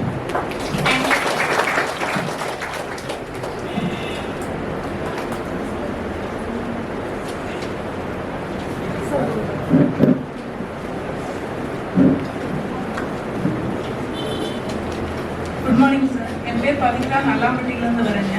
இந்த கரண்ட் அஃபேர்ஸ் நடப்பு கால நிகழ்வுகள் வந்து நீங்கள் எந்த மாதிரி ப்ரிப்பேர் பண்ணால் எங்களுக்கு நல்லா இருக்கும் அப்படின்னு? பொதுவாகவே நம்மகிட்ட மாணவர்கள்ட்ட வந்து இன்னைக்கு நான் நிறைய கல்லூரி பள்ளி மாணவர்கள் பார்க்கும் பொழுது பேப்பர் பார்க்குற பழக்கமே நம்மகிட்ட இல்லை. அதே போல் வந்து டிவி பார்த்தாலும் வந்து இப்போ வந்து ஃபுல்லாக ரீல்ஸ் பார்க்குறது, அதுக்கப்புறம் வந்து என்னது டிவியில் சினிமா பார்க்குறது, அது மாதிரி தான் இருக்கிறோம். இது வந்து 2 வகையில் வந்து இது வந்து நீங்கள் அரசு பணிக்கு தேர்வுக்கு போனாலும் சரி, வேற எந்த பணிக்கு போனாலும் சரி, நம்ம சமூகத்தில் என்ன நடந்துக்கிறது தெரிந்து கொள்ளக்கூடிய ஒரு படித்தவர் அப்படின்னு சொன்னால் அவருக்கு சில இன்ஃபர்மேஷன்ஸ் தெரிஞ்சிருக்கணும் அப்படின்னு நினைக்கிறாங்க இல்லையா? அப்போது கண்டிப்பாக ஒரு தமிழ் அல்லது ஒரு இங்கிலீஷ் பேப்பர் 2 வந்து நீங்கள் வந்து வாசிக்கக்கூடிய, டெய்லி வாசிக்கக்கூடாதுல, அதே போல் குறிப்பிடத்தில் வாசிக்கங்க. அதே போல் சில பருவதழ்கள் இருக்குது, நிறைய பருவதழ்கள் இருக்குது. குறிப்பாக நீங்கள் அரசு பணிக்கு தேர்வு இருக்கீங்கன்னா இந்த காம்படிட்டிவ் சக்ஸஸ், காம்படிட்டிவ் ரிவ்யூ, அந்த மாதிரி நிறைய பருவதழ்கள் இருக்குது. அதை நீங்கள் வந்து தொடர்ந்து படிக்கக்கூடிய பழக்கத்தை வச்சிங்கன்னா, 2வது என்னன்னா, இந்த மற்ற சப்ஜெக்ட்டுக்கெல்லாம் வந்து பார்த்தீங்கன்னா சிலபஸில் குறிப்பிட்ட விஷயங்களை வந்து நம்ம சொல்லிடுறோம். இந்த ஜெனரல் ஸ்டடீஸ்க்கு மட்டும் எந்த குறிப்பிட்ட வரையறையும் கிடையாது. தொடர்ந்து நம்ம முயற்சி பண்ணிகிட்டே இருக்கணும், சரிங்களா? தொடர்ந்து இப்போ நீங்கள் ஒரு அரசு பணிக்கு வந்து தேர்வு எழுதுறதுக்கு முயற்சி பண்ணுறேன் அப்படின்னா 6 அல்லது ஒரு வருட காலம் நீங்கள் பயிற்சி இருக்குன்னா அந்த 1 வருடத்தில் முக்கியமாக வந்து நீங்கள் வந்து இந்த ஜெனரல் ஸ்டடீஸ் எவ்வளோ, ஏன்னா ஜெனரல் ஸ்டடீஸ்ங்கிறது எந்த வரையறைகளும் வராது. நீங்கள் டெய்லி பேப்பர் பார்க்கக்கூடிய எந்த இன்ஃபர்மேஷன், இன்னைக்கு புதுசாக மினிஸ்டர்ஸ் வந்துருக்காங்கன்னா அந்த மினிஸ்டர்ஸ் இன்ஃபர்மேஷன் நமக்கு அவங்க என்ன போர்ட்ஃபோலியோ பார்க்குறாங்கன்னு நமக்கு தெரியணும். அதே போல் வந்து புதுசாக வரக்கூடிய சயின்டிஃபிக் விஷயங்களும் தெரிஞ்சுக்கணும். சோசியல் இஷ்யூஸ் என்னென்னு நமக்கு வந்து இன்னைக்கு வருது அப்படின்னு தெரிஞ்சுக்கணும். அப்படி சமூகத்தில் நடக்கக்கூடிய எல்லா விஷயங்களையும் வந்து ஏதோ ஒரு 2 அல்லது 3 இது பத்திரிகைகள் மூலமாக நம்ம வந்து தொடர்ந்து பார்த்துக்கிட்டு, அதே போல் இன்னைக்கு வந்து மாணவர்கள் வந்து நிறைய ரீல்ஸ் பார்க்குற பழக்கம் இருக்குது. அதுலேயே இன்னைக்கு வந்து நிறைய இன்ஃபர்மேட்டிவ் வீடியோஸ்லாம் இருக்குது. அதை நீங்கள் செலக்ட் பண்ணி பாருங்கள். சில போர்ட்டல், நம்மளுடைய டிஎன்பிசி போர்ட்டல் ஆகட்டும், அல்லது நம்ம எம்ப்ளாய்மெண்ட் டிபார்ட்மெண்ட் போர்ட்டல் ஆகட்டும், விர்ச்சுவல் லேர்னிங் போர்ட்டல் ஆகட்டும், அதில் எவ்வளோ இன்ஃபர்மேஷன் இருக்குது. அதை வந்து கட் பண்ணி நீங்கள் வந்து ஸ்டோர் பண்ணி வச்சுட்டு அப்பப்போ நீங்கள் பார்க்குற பழக்கத்தை எப்படின்னா கண்டிப்பாக அது வந்து உங்களுக்கு பெரிய அப்டேட் தான் இருக்கும். கரண்ட் அஃபேர்ஸ்க்கு நோட்ஸ் எடுக்கணுமா? கண்டிப்பாக எடுக்கணும், எடுத்துட்டு தான் நல்லது. நீங்கள் அதாவது எவ்வளோ தூரம் நீங்கள் அதிகமாக நோட்ஸ் எடுக்கிறீங்களோ அந்த அளவுக்கு நீங்கள் வந்து வெற்றியை நோக்கி போறீங்கன்னு அர்த்தம். சார், மற்ற சப்ஜெக்ட்டுக்கு வந்து நோட்ஸ் வந்து எடுத்தோம்னா அதுக்கு அதிக டைம் எடுத்துக்கிற மாதிரி இருக்கு. நமக்கு வேலை வேணும்ல, அதுக்கான நம்ம வந்து டைம் எடுத்து ஆகணும். ஒரு ஆண்டு நீங்க கஷ்டப்படுங்கம்மா. ஆமா, கண்டிப்பா வந்து அதற்கு வந்து அந்த உழைப்புக்கு வந்து ஒரு பலன் கிடைக்கும். Thank you sir.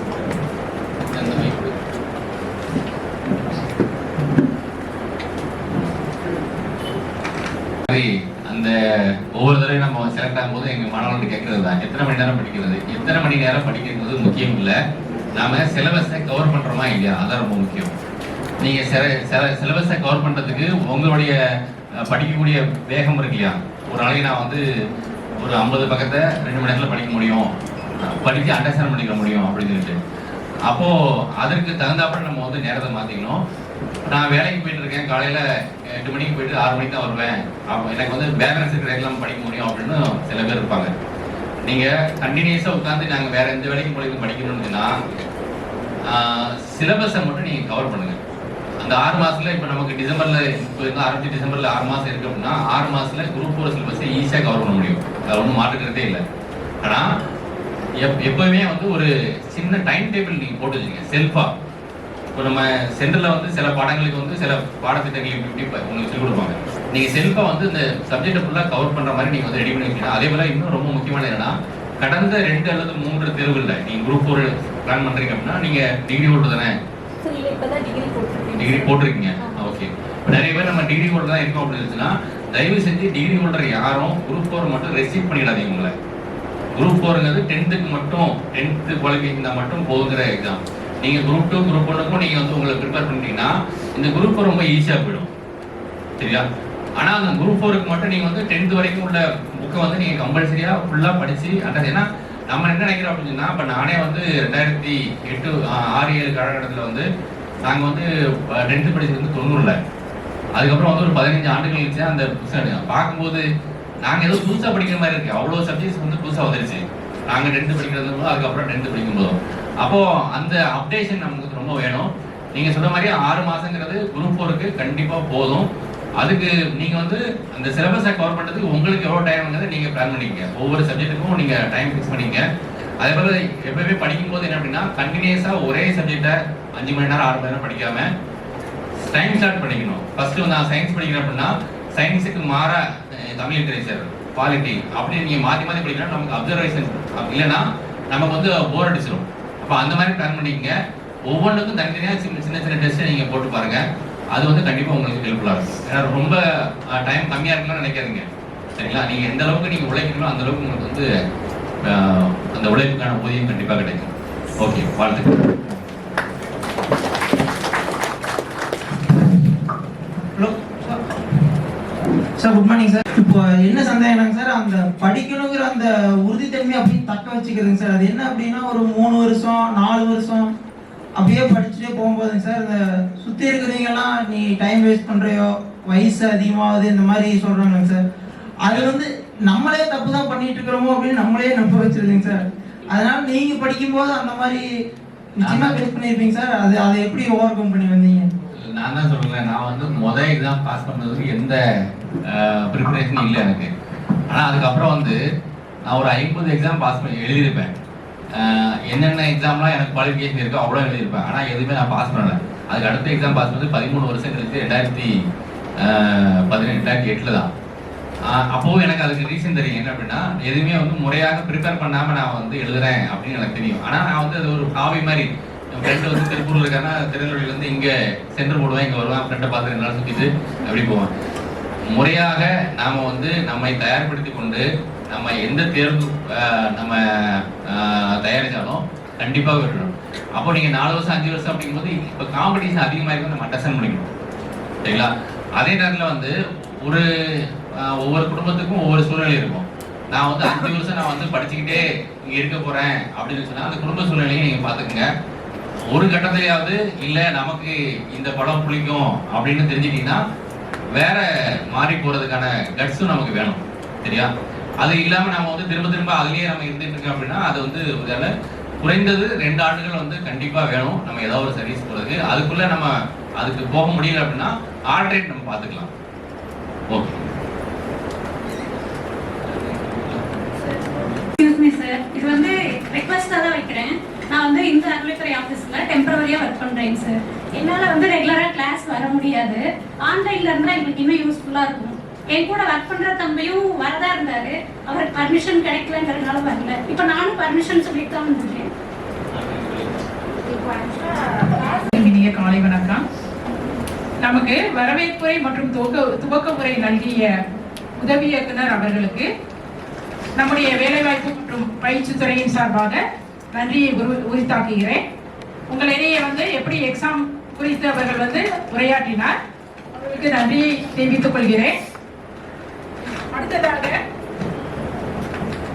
நம்முடைய சிறப்பு விருந்தினர் போட்டித் தேர்வுகளுக்கான இலவச பயிற்சி வகுப்பினை துவக்கி வைத்து தலைமை உரையாற்றிய மாவட்ட ஆட்சித்தலைவர் ஈரோடு அவர்களுக்கு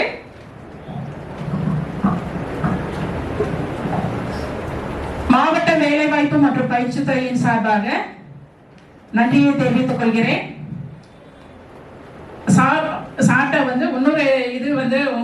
சொல்லிக்கிறேன். ஏன்னா அரசு ஊழியர்கள்லாம் சேர்ந்து விருதுநகர் மாவட்டத்தில் வந்து ஒரு இது துவங்கி இருந்தாங்க. ஏற்கனவே ஒரு இதில் நான் பேசியிருக்கேன். இருந்தாலும் நிறைய நியூ ஸ்டூடெண்ட்ஸ்லாம் வந்திருக்கீங்க இன்னைக்கு. அதில் வந்து நானும் ஒரு மாணவி.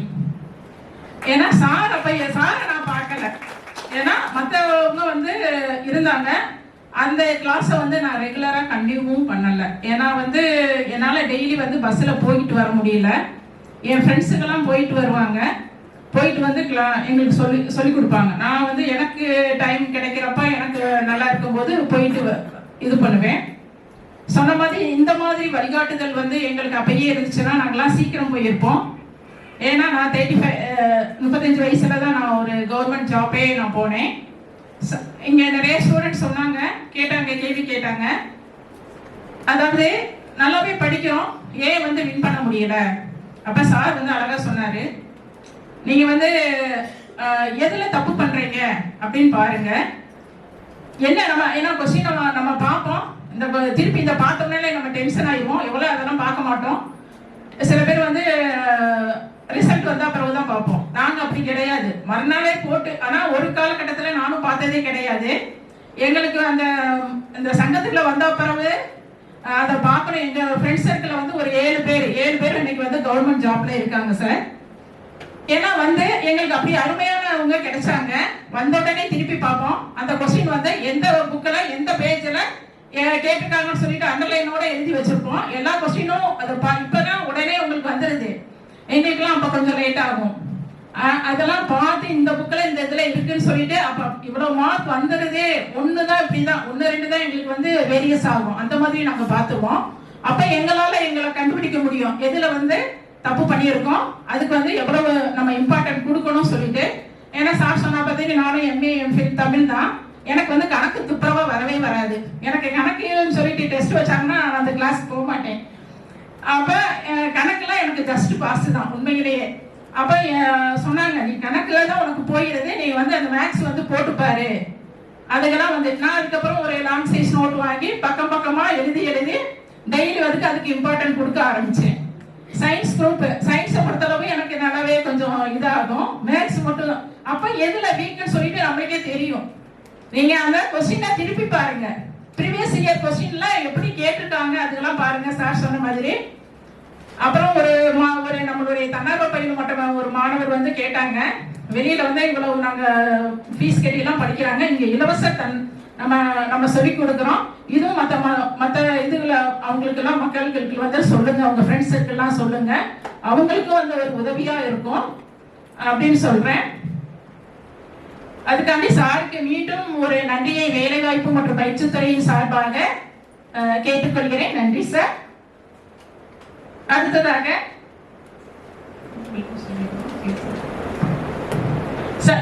மாணவர்களிடையே ஊக்க உரை நிகழ்த்த உள்ள சாருக்கும் வேலைவாய்ப்பு மற்றும் பயிற்சித்துறையின் சார்பாக இளநிலை கூட்டுறவு தணிக்கையாளர், உங்களுக்கு எல்லாருக்குமே சில மாணவர்களுக்கு தெரியும், பழைய மாணவர்களுக்கு தெரியும், இப்ப நியூ ஸ்டூடெண்ட்களுக்கு தெரியாது. அவருக்கும் நம்முடைய வேலைவாய்ப்பு மற்றும் பயிற்சித்துறையின் சார்பாக நன்றியை தெரிவித்துக் கொள்கிறேன். அப்புறம் நம்முடைய பயிற்றுனர் அபினேஷ் சார் அவர்களுக்கும் நம்முடைய வேலைவாய்ப்பு மற்றும் பயிற்சித்துறையின் சார்பாக நன்றியை தெரிவித்துக் கொள்கிறேன். நம்முடைய மாவட்ட வேலைவாய்ப்பு அலுவலர் ஓய்வு அவர்களுக்கு நம்முடைய வேலைவாய்ப்பு மற்றும் பயிற்சித்துறையின் சார்பாக நன்றியை தெரிவித்துக் கொள்கிறேன். அப்ப முதல்ல இன்ட்ரோ கொடுத்தாங்க நம்முடைய திறன் பயிற்சி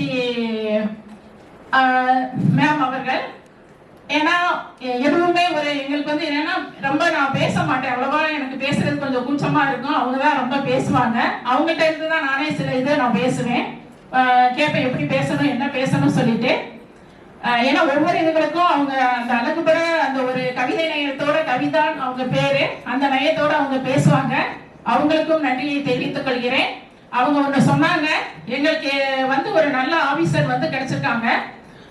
எங்க உதவி இயக்குனர் மேம் சொன்ன மாதிரி, அதாவது கர்மமே கல் அந்த மாதிரி வந்து நிகழ்த்திய அவங்களுக்கும் எங்களுடைய, ஏன்னா அவங்க வந்து எங்க சார் வந்து ரொம்ப சொல்லுவாங்க மாவட்ட ஆட்சியர் அவர்களை, ஏன்னா அவ்வளவு நேரம் எடுத்தாங்க இந்த மாதிரின்னு சொல்லிட்டு. அதற்காண்டி அனைவருக்கும் மீண்டும் ஒரு வேலைவாய்ப்பு மற்றும் பயிற்சி துறையின் சார்பாக நன்றியை தெரிவித்துக் கொள்கிறேன். வருங்கால போய் ஃபுட் வாங்கிட்டு கிளாஸ் அட்டன் பண்ணுங்க. இப்போ அதுக்கு முன்னாடி வந்து கார்த்திக் சார் ஆக்சுவலாக அவர் இங்கே வந்து ஸ்டூடெண்ட்ஸ்க்கு வந்து ஃபஸ்ட்டு கிளாஸ் எடுத்துகிட்டு இருந்தார். ஓகேவா, அவர் கிளாஸ் வந்து ரொம்ப சூப்பராக இருக்கும். இப்போ அவர் வந்து எக்ஸாம் எழுதி கோஆப்ரேட்டிவ் டிபார்ட்மெண்ட்டில் ஜூனியர் கோஆப்ரேட்டிவ் ஆடிட்டராக போயிட்டாரு, ஃபினான்ஸ் டிபார்ட்மெண்ட்டில். ஓகேவா, அவர் வந்து இப்போ நம்ம ஆஃபீஸுடைய மென்டார். ஒவ்வொரு எம்ப்ளாய்மெண்ட் ஆஃபீஸ்லேயுமே ஒரு மென்டார் வந்து அப்பாயின்ட் பண்ணியிருக்கோம். அதில் வந்து நம்ம ஆஃபீஸுடைய மென்டார் வந்து சாரை தான் போட்டிருக்கோம். ஆக்சுவலாக மந்த்லி ட்வைஸ் வருவார். ஏன்னா கேட்டார் இல்லையா, ஒரு ஸ்டூடெண்ட் கேட்டார், என்ன கேட்டாருன்னா, இது போல நான் 3 இயர்ஸாக ப்ரிப்பேர் பண்ணிட்டு இருக்கேன். இப்போ வெளியில் இருக்க யாருப்பா அது கொஸ்டின் கேட்டவர்? நிறைய பேர் வந்து என்ன இவ்வளோ நாள் டைம் எடுத்துக்கிற அப்படின்னு சொல்றாங்க. நானே தப்பு பண்ணணும்னு எனக்கு ஒரு ஃபீல் வருது அப்படின்னு சொல்லிட்டு அந்த ஸ்டூடெண்ட் இருக்காரா இல்லையா? ஏன்னா இது போல ஒரு கேள்வி வந்து நிறைய இருக்கும்.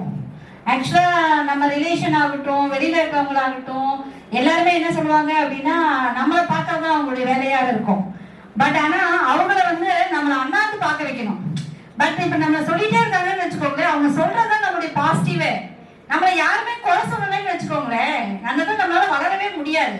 எவன் ஒருத்தர் நம்ம கேவலமா பேசுறானோ அவன் தான் நம்மளுடைய வெற்றிக்கு காரணமானவரே அவர் தான். அதனால அந்த கேவலமா பேசுறவர் வந்து ரொம்ப ரொம்ப எல்லாத்துடைய வாழ்க்கையும் ரொம்ப இம்பார்ட்டன்ட்.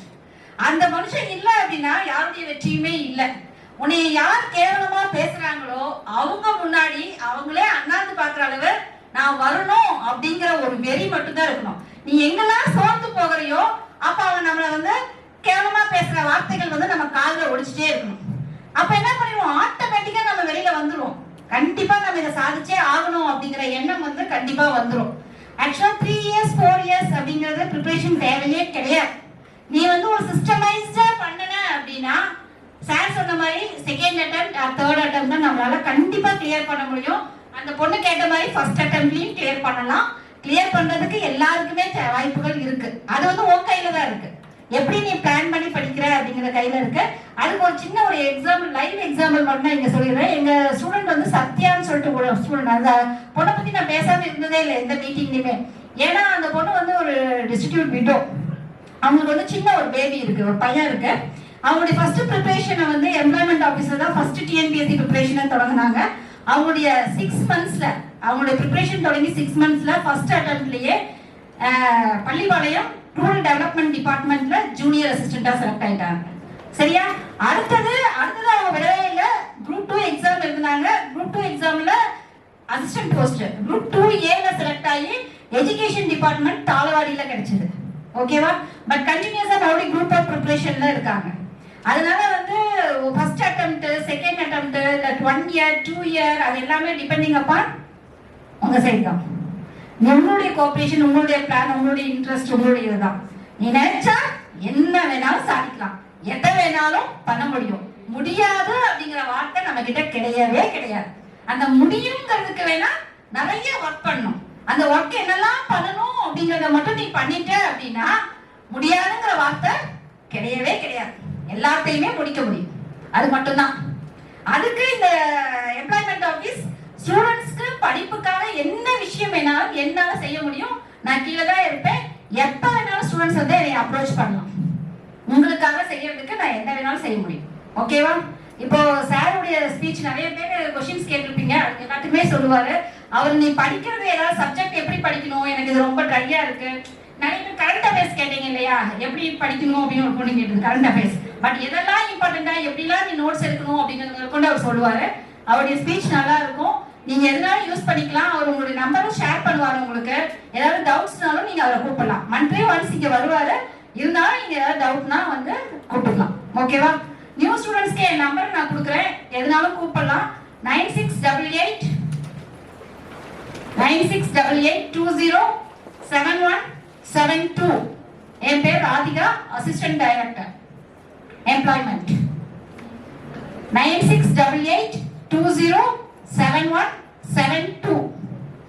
ஓகேவா, தேங்க்யூ.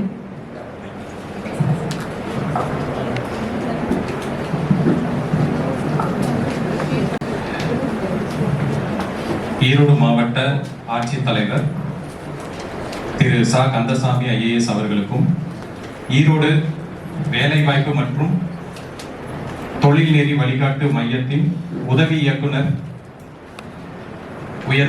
உயர் திருமதி ராதிகா அவர்களுக்கும், மாவட்ட வேலைவாய்ப்பு அலுவலர் கி பாண்டிச்செல்வி அவர்களுக்கும், என்னுடன் சக பயிற்றுனர் அவர்களுக்கும், இங்கு வருகை தந்துள்ள போட்டியாளர்கள் அனைவருக்கும் என்னுடைய வணக்கங்கள். ஆக்சுவலி நான் ஸ்டார்ட் பண்றதுக்கு முன்னால ராதிகா மேடம் பத்தி நான் சொல்லிடணும். அது யாராலையும் அப்படி இருக்க முடியாது, சொல்லாம இருக்க முடியாது. ஒவ்வொரு டெஸ்ட் முடிஞ்சதுக்கு அப்புறமும் ஃபர்ஸ்ட் மார்க் செகண்ட் மார்க் வாங்குறவங்களுக்கு இங்க கண்டிப்பா ஒரு புக்கு கிடைக்கும். அது அவங்க எப்பவுமே பிரைஸ் பண்ணுவாங்க. சம்வாட் ஏதோ ஒண்ணு இருக்கும். அடுத்தது,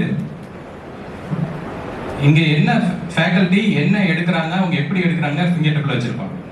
இங்க இருக்கிற ஸ்டூடெண்ட்ஸ் எல்லாருமே அவங்களுக்கு பரிச்சயமாயிருப்பாங்க. ஒரு 1 வீக் டைம்குள்ள இங்க இருக்கிற ஸ்டூடெண்ட்ஸ் எப்படி படிச்சுட்டு இருக்காங்க, ஒவ்வொருத்தரோட மார்க் எப்படி இருக்குன்னு தெரியும். அதே மாதிரி அவங்க கேபின்குள்ள போறதுக்கு நிறைய பேர் தயங்குவாங்க, பர்மிஷன் வாங்கணும், இந்த மாதிரிலாம் இருக்கும். ஆனா ஸ்டூடெண்ட்ஸ் ஈஸியா போயிடலாம். நீங்க போய் உட்காந்து பர்சனலா அவங்க கிட்ட பேசலாம். நான் ஒரு சில டிஸ்ட்ரிக்ட்லாம் ஒர்க் பண்ணியிருக்கேன். பட் எங்கேயுமே வந்து இந்த அளவுக்கு வந்து ஸ்டூடெண்ட் சென்ட்ரிக்கா இருக்கக்கூடிய ஒரு ஆஃபீஸர் அந்த மாதிரி வந்து நான் பார்த்ததில்லை. ஸோ அதனால ராதிகா மேடம் கிட்ட நீங்க படிக்கிறது, இந்த மாதிரி இந்த இடத்துல வந்திருக்கீங்க அப்படிங்கிறதே வந்துட்டு ஒரு நல்ல விஷயம் உங்களோட போட்டித் தேர்வு ப்ரிப்பரேஷனுக்கு. Thank you madam. ஸோ அடுத்தது, இப்போ போட்டித் தேர்வுக்கு வந்திருக்கீங்க.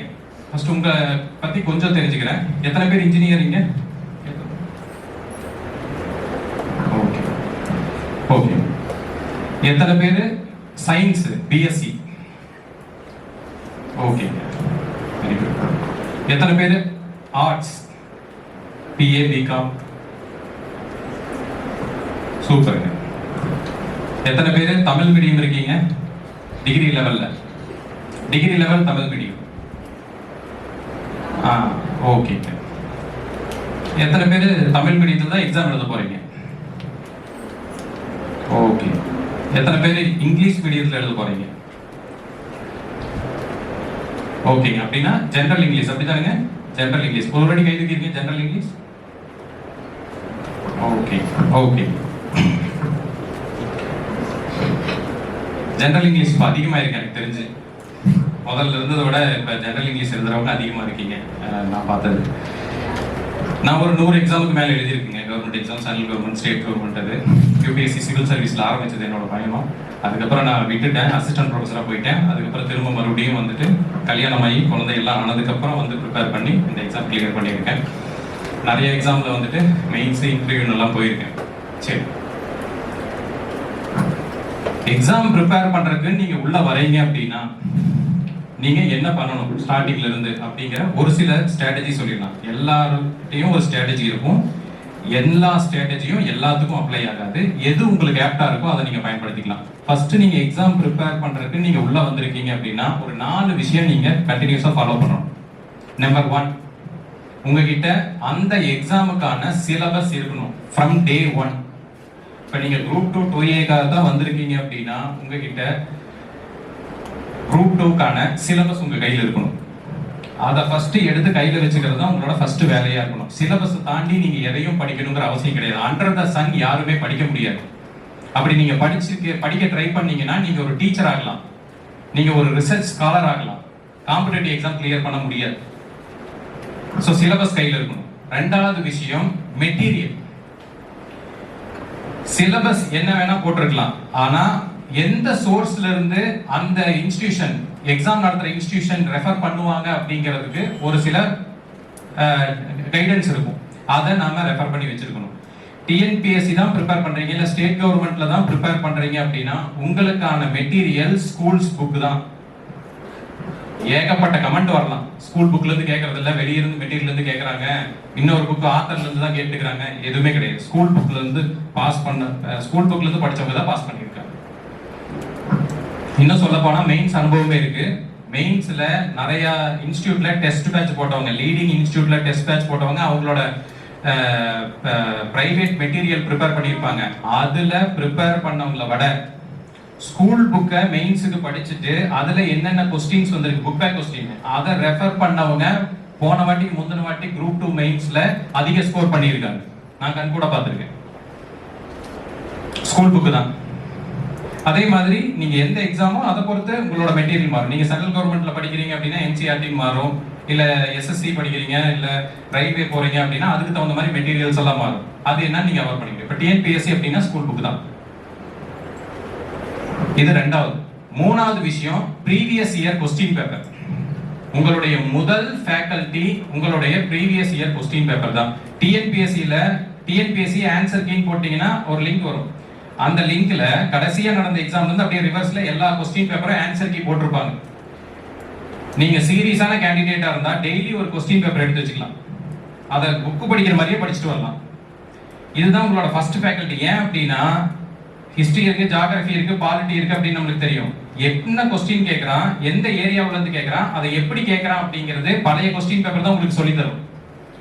ஃபேக்கல்டி கூட மாத்தி சொல்லலாம், ஃபேக்கல்டி கூட வேற டைரக்ஷன் கொடுக்கலாம். ஆனா பழைய கொஸ்டின் பேப்பர் உங்க பிரெயினே அனலைஸ் பண்ணும். டெய்லி ஒரு கொஸ்டின் பேப்பர்னு படிச்சுட்டு வந்தீங்கன்னா ஒரு 10 நாள்ல 10 கொஸ்டின் பேப்பர் படிச்சிருவீங்க புக்கு மாதிரி. 11வது நாள் நீங்க மெட்டீரியல் படிக்கும்போது ஆட்டோமேட்டிக்கா உங்க பிரெயினே ஞாபகப்படுத்தும். படிச்சுட்டே வரும்போது ஆமா இதை நம்ம கொஸ்டின் பேப்பர்ல பார்த்தோம், இந்த இடத்துல பார்த்திருக்கோம், அப்ப இதெல்லாம் கொஞ்சம் நல்லா தெளிவா தெரிஞ்சுக்கணும் அப்படின்னு உங்களுக்கு ஆட்டோமேட்டிக்கா உங்க பிரெயினே சொல்லும். சோ மூணாவது விஷயம் ப்ரீவியஸ் இயர் கொஸ்டின் பேப்பர். இப்போ நீங்க குரூப் 2 படிக்கிறீங்கன்னா குரூப் 2 எக்ஸாமோட கொஸ்டின் பேப்பர் தான் பார்த்துட்டு வரணும்னு இல்லை. அந்த ஆர்கனைசேஷன் டிஎன்பிஎஸ்சி அப்படின்னா டிஎன்பிஎஸ்சி நடத்துற எல்லா கொஸ்டின் பேப்பருமே நீங்க பார்த்துட்டு வரலாம். ஏன்னா ஒரு வருஷத்துல நடந்த கொஸ்டின் பேப்பர் அதுவே திரும்ப திரும்ப வேற ஒரு எக்ஸாமுக்கு எடுப்பாங்க, ரெஃபர் பண்ணி எடுப்பாங்க. ஸோ அதெல்லாம் நடக்கும், நடந்துட்டு தான் இருக்கு. நாலாவது விஷயம் டெஸ்ட். நீங்க படிச்சீங்க படிக்கல இதெல்லாம் விஷயமே கிடையாது. டெஸ்ட் ரெகுலரா எழுதிட்டே இருக்கணும். இன்னைக்கு ஜியோகிராஃபி எக்ஸாம் சொல்லி உங்களை வர சொல்லி இருக்காங்க. திடீர்னு பாலிட்டி கொஸ்டின் பேப்பர் உங்க கையில கொடுக்குறாங்க. நான் இன்னைக்கு இது படிக்கலன்னு சொல்லிட்டு எல்லாம் போக கூடாது. அப்பவும் உட்காந்து எழுதணும். எதுவுமே படிக்கலினாலும் உட்காந்து எழுதணும். ஏன்னா டெஸ்ட் எழுதுறதும் மறுபடியும் 2 மணி நேரம் 3 மணி நேரம் நீங்க உட்காந்து படிக்கிறதுக்கு சமம். அந்த டெஸ்ட் எழுதுவீங்க, ஒவ்வொரு கொஸ்டின் பேப்பரா நகருவீங்க, ஒவ்வொரு கொஸ்டின்ஸா திரும்ப மறுபடியும் அந்த கொஸ்டின் ஆன்சர் பார்ப்பீங்க. இதுவே வந்துட்டு இந்த ரெஃபரன்ஸ் வந்து உங்களுக்கு ரொம்ப நாளைக்கு மறக்காது. ஸோ இந்த 4 விஷயம் வந்துட்டு நீங்க ரெகுலரா கன்சிஸ்டன்டா ஃபாலோ பண்ணிட்டே வந்தீங்க அப்படின்னா எக்ஸாம் கிளியர் பண்றது ரொம்ப ஈஸி. இந்த 4 விஷயம் கன்சிஸ்டன்டா யாரு ஃபாலோ பண்ணலையோ நீங்க ஆல்ரெடி ட்ராக்லயே இல்லை, நீங்க பந்தயத்திலேயே இல்லை. அப்புறம் பாஸ் பண்றது பத்தி எல்லாம் நம்ம பேச வேண்டியது இல்லை. ஸோ ஆக மொத்தம் syllabus, question paper, material, test இது அப்படியே சைக்கிளா ரொட்டேட் ஆகிட்டே இருக்கணும். சிலபஸ் கூட கொஞ்ச நாள்ல உங்களுக்கு தரவாயிரும். கொஸ்டின் பேப்பர் ரெகுலரா நீங்க மாறி மாறி பார்த்துட்டே இருக்கும். அடுத்த விஷயம் எப்படி வந்துட்டு பிசிக்கலா மென்டலா நான் வந்து இந்த எக்ஸாமுக்கு இருக்கிறது. ஏன் அப்படின்னா இப்போ ஃபர்ஸ்ட் விஷயம் மென்டலா ப்ரிப்பேர் ஆகணும் அப்படின்னா எனக்கு ஏகப்பட்ட பிரச்சனை இருக்கு. அடுத்த 6 மாசத்துக்குள்ள நான் பாஸ் ஆகணும். இல்ல இன்னொருத்த வாரம் ஒரே அட்டம்ப்ட்ல பாஸ் பண்ணிடுறான், நான் 10 வாட்டி எழுதிட்டேன் இன்னும் பாஸ் பண்ண முடியல அப்படின்னா அவங்க ஏதோ ஒரு இடத்துல அவங்க டிசிப்ளின் மெயின்டைன் பண்ணியிருப்பாங்க.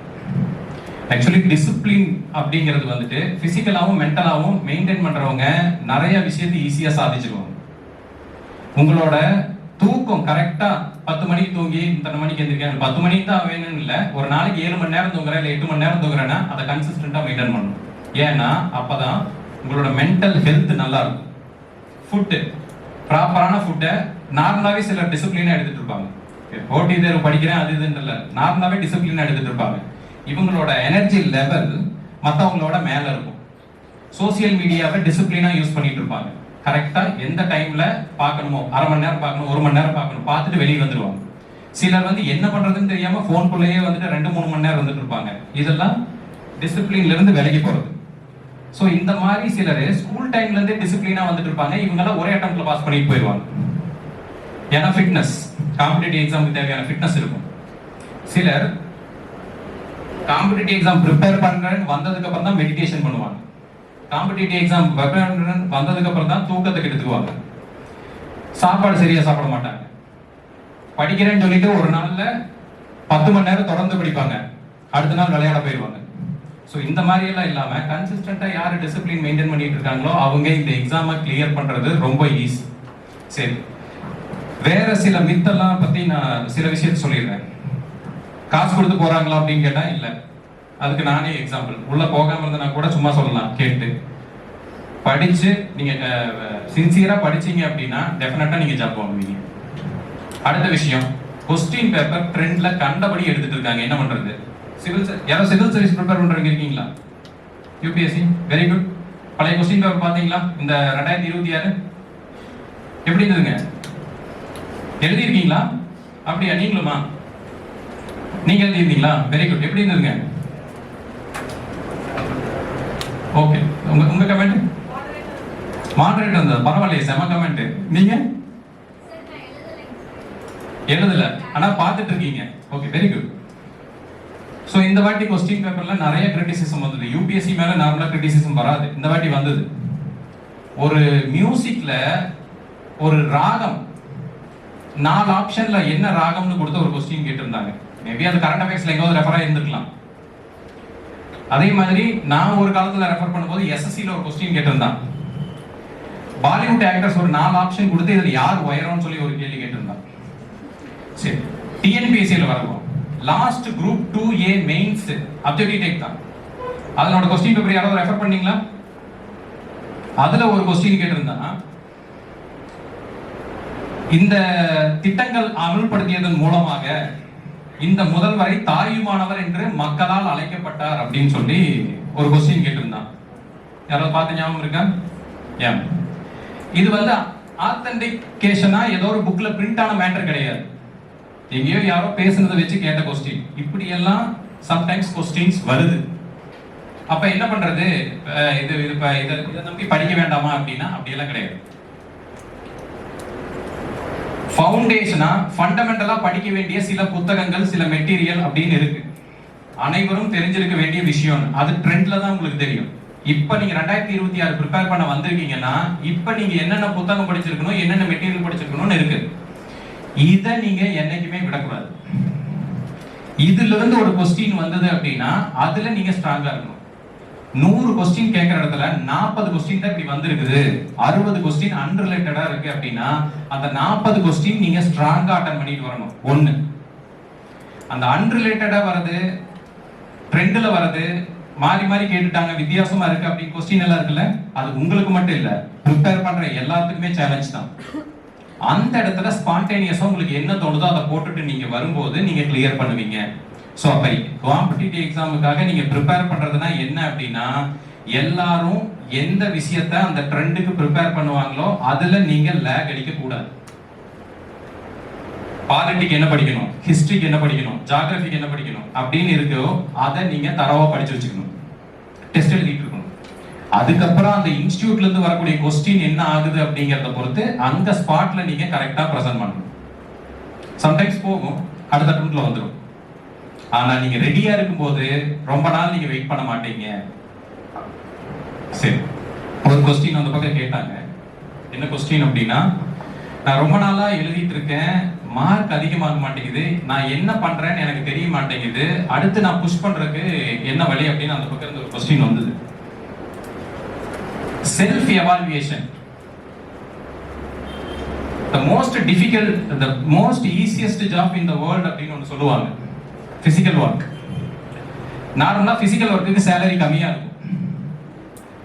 நம்ம அப்பா அம்மா எல்லாம் வந்து தோட்டத்துல போய் வேலை செஞ்சாங்க அப்படின்னா உச்சி வெயில நின்று வேலை செஞ்சுட்டு இருப்பாங்க. ஒரு நாள் ஃபுல்லா வேலை செஞ்சாங்கன்னா 500 ரூபாய் கூட சம்பாதிக்க மாட்டாங்க. the most toughest job in the world அப்படிங்கிறது மென்டல் ஒர்க். சாஃப்ட்வேர் இன்ஜினியர் சொல்லுவான், இல்லை ஏதாவது அனாலிசிஸ் சிஸ்டமா 1 மணி நேரம் வேலை செய்வான், 10,000 20,000 1 மணி நேரத்துக்கு கொடுப்பாங்க. அப்படியெல்லாம் ஜாப் இருக்கு. அப்ப என்ன அப்படின்னா, நீங்க ஈஸியா பாட்டுக்கு புக்கை திறந்து வச்சுட்டு படிச்சுட்டு இருக்கிறது, நோட்ஸ் எடுத்துட்டு இருக்கிறது, இதெல்லாம் ரொம்ப ஈஸி. ஆனா என்ன போயிட்டு இருக்கு, என்ன கொஸ்டின் கேட்டிருக்கான், நாம ஒரு எக்ஸாம் எழுதிட்டு வந்திருக்கோம், இந்த மார்க் வந்திருக்கு, எங்க மிஸ் பண்றோம் அப்படிங்கிற அனாலிசிஸ் இருக்கு பாத்தீங்களா. இந்த அனாலிசிஸ் பண்றது நிறைய பேருக்கு வராது. ஏன்னா அதுக்கு நீங்க நிறைய எனர்ஜி ஸ்பெண்ட் பண்ண வேண்டியதா இருக்கும். அப்ப நீங்க அனாலிசிஸ்க்கு நிறைய டைம் எடுத்துக்கிட்டீங்க அப்படின்னாலும் சீக்கிரமா ஒரு ஸ்ட்ராட்டஜி நீங்க ஃபாலோ பண்ணுவீங்க, டக்குன்னு கிளியர் பண்ணிடுவீங்க சார். ஒவ்வொரு எக்ஸாம் முடிஞ்ச உடனே 3 மணி நேரம் எக்ஸாம் எழுதுறீங்கன்னா திரும்ப 3 மணி நேரம் கொஸ்டினுக்கு ஸ்பெண்ட் பண்ணுங்க, அனலைஸ் பண்ணுங்க. எப்படி கேட்டிருக்காங்க, நாம எங்க வீக் பண்ணோம், எதை விட்டுட்டோம் அப்படின்னு சொல்லிட்டு அந்த டைம் வேஸ்ட் கிடையாது.